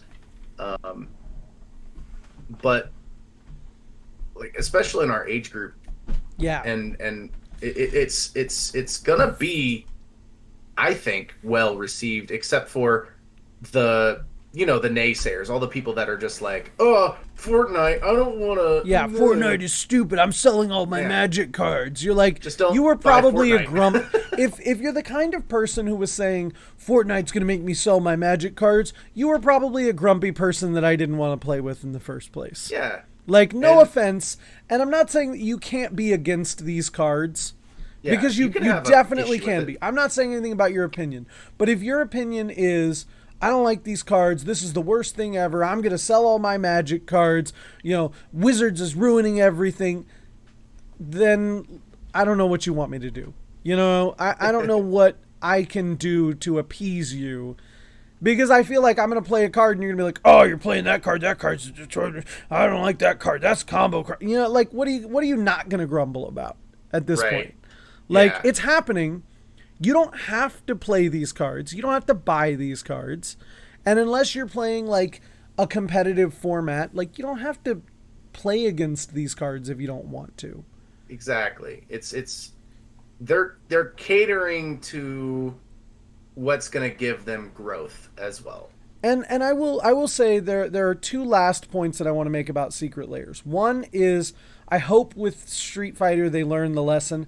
I don't think that Secret Lair cards should necessarily be like legacy legal. I can kind of get behind that. On the one hand, I argue that legacy is supposed to be like all of Magic, like everything Magic has to offer. Yes. But outside of like the few cards. Yeah, and like Commander products are allowed into legacy as well. Mm-hmm. So I'm not totally against them being in legacy. I guess I'm changing my tune a little bit. Like I can see why they would be in legacy because that format represents like all of Magic as a whole. Yeah. But the bigger one is you said earlier that they're gatekeeping to an extent because these are targeting like whales, people with lots of money to dump into Magic. I think what's even more dangerous about Secret Lairs is the FOMO, the fear of missing out. It's the fact that it's not just that these are expensive because like usually they're $20 or $30, you know. When am I going to see Chun-Li again? $40. It's that. It's oh my God, I got to buy it this, you know, in these 3-day window because otherwise I'm not going to be able to ever get Chun-Li again. And you don't want to miss out on getting your favorite Chun-Li, you know, or your Fortnite cards for your kid, you know. And they've been doing a little better about extending the windows. Like the Super Drop, the Out of Time one is like almost a month of availability. It's like 3 weeks of availability. And that's a little better because that cuts a little bit of that FOMO out. But you still like have 3 that. days. Yeah. Before it was like 1 day. They would do 1 day Secret Lairs. And you're like, so you're literally saying, do you want this? Do you want this card? You on the fence about it? You better get off the fence quick. Yeah. You know, and I'm not here for that. Yeah, I don't like that concept as a whole. Just like, well, if that Negan card is really good, and I'll tell you, you need it for Legacy. I'll tell you, if I'm being honest, I'm kind of sad I didn't end up picking up the Walking Dead one. I don't love it, but like I've played Humans, and Rick is really good, and Negan is a really interesting Mardu treasure commander, and I really like Mardu and I like treasures. Like, yeah. And so like mechanically, I kind of wanted those cards. And hopefully one day, since they do reserve the right to reprint them, hopefully one day maybe they'll do a Secret Lair box set. They'll reprint these cards in a traditional set. You know, maybe in Commander Legends Battle for Baldur's Gate, we get a Mardu legend that costs the same and does the same as Negan and is just named, you know, something magic related. You know, Artemis and Terry, you know, the assassin. Like, maybe we get something like that. Like, that would be cool. But what do you think? Is Universes Beyond, final thought, is Universes Beyond going to kill Magic? In a word, no. Exactly. Like I said, we're not here to yuck anybody's yum. We're here to say, if you have fun doing it, this is a game, and if you're having fun playing it, you're playing it right. Yeah. And we customize cards all the time. Like, yeah. It's an awesome thing, and even the cards that are unique. Right? There's my final thought, because I'm going to go to the end step. We're going to move to cleanup. So, final thoughts. You brought up Rule 0. Yeah. And I think that we'll do a whole nother episode eventually on Rule 0. Mm-hmm. And the Rule 0 conversation. Because it is a uniquely like kitchen table commandery kind of like. Yeah, you don't have a Rule 0 conversation when you go to a Modern tournament. Yeah. You know, but not when you're playing Standard or Modern or anything like that. If you're not comfortable playing against the Fortnite Secret Lair cards, have that conversation. If you want to play your Surgeon Commander as your 5-color Mutate Commander deck, have that conversation with your playgroup. Find people who want to play like you, because if you whip out your Archangel Avacyn like land destruction Armageddon deck and I'm playing like, I don't know, squirrels, I'm probably going to be upset that I'm not playing the same kind of game that you're wanting to play. Right. That's kind of the Real Zero deal, right? I want to know where I stand. Am I playing the same game as you? And like, if you don't like the Secret Lair stuff, if you don't want to play against Space Marines, don't buy the Space Marine product, and just like tell people, hey, I don't really want to play against Space Marines. Go find somebody else to play with. Like, now we're all playing virtually, so like just go find a different play group on Spell Table. Go find somebody else to play a game with. On that same token, you could just buy that product anyway, and just don't play them with that product. Yeah, and like have it. I'm not going to begrudge anyone if I'm like, I really want to play Surgeon General as my commander, as I have a backup. But if I didn't, and I was just like, this is my commander, and you're like, well, I don't want to play against that, I'd be like, cool, have a nice day. I'm going to go play with somebody who doesn't mind playing against this. And I'm not going to hold it against you. I just want to play this particular card. Yeah. None of that. Ugh. He's busting out Chun-Li again. What a jerk. I mean, unless Chun-Li is broken, it's going to have multi-kicker. We all know that multi-kicker is the best mechanic ever. Right? Chalice. Anyway. But anyway, what do you have any final thoughts on everything? I think that as the direction that Magic is going is very they're bouncing between, instead of just, cultures, they're doing like time periods. They're playing a lot with time. Yeah. And that is kind of exciting for me, because they're not just sticking to like a culture, but more or less wrapping around a time period. You know who plays a lot with time? Teferi. That guy that just needs to get a job. Someone who just needs Teferi. Teferi. Your favorite planeswalker. Teferi. He's cool. Nothing against him. I just hate seeing his face all the time. But it's a beautiful, handsome face. It's a beautiful, handsome face. Idris Elba for Teferi in the live-action Magic movie. Let's make that happen, actually. I would go broke. We'll do an episode casting the live-action Magic movie. How's that? But I'm actually really excited for some of the things coming down the pike, I'm totally going to buy as much of the Middle-earth set probably as I can. The Warhammer Commander decks, I'll probably buy all of those. I kind of want to get the Kamigawa, Secret Lair and the Kamigawa set. I'm going to go broke on Kamigawa. So, and I'm excited for Streets of New Capenna. Kamigawa Cyber Ninjas sounds so cool. I'll be broke when you have New Capenna. So yeah, I'll have to buy the New Capenna stuff. But I'm excited. I think Magic's in a great place. I think 2022 is going to be... Every year is the best year of Magic, and I don't think that's changing anytime soon. 100%. 100%. But I think that's going to be like the end of this episode. Finally, at long last, the end of this episode of the Top Down Commander podcast. Next whenever we get together and record, we're going to cover all the new Innistrad stuff, because we got a lot of stuff about Midnight Hunt, werewolves, Crimson Vow, vampires. We're going to talk all about Innistrad, and we're going to start doing deck techs next time. We're going to do my Naya Werewolves deck on the next episode. My dog wanted to say hi, I guess. Hi, Rexy. Oh. But anyway, if you end up watching this, if you were watching along, leave some comments. Let us know what you guys think, what kind of content you want from the channel moving forward. If you want to see more podcasts, if you want to see just more deck techs, stuff like that, let us know. You'll only hurt our feelings a little bit. Not hurt my feelings. But don't forget to like, subscribe, hit the bell for notifications, do all the cool YouTube stuff. Leave those suggestions in the comments, and until next time, Don't forget to always pay the one.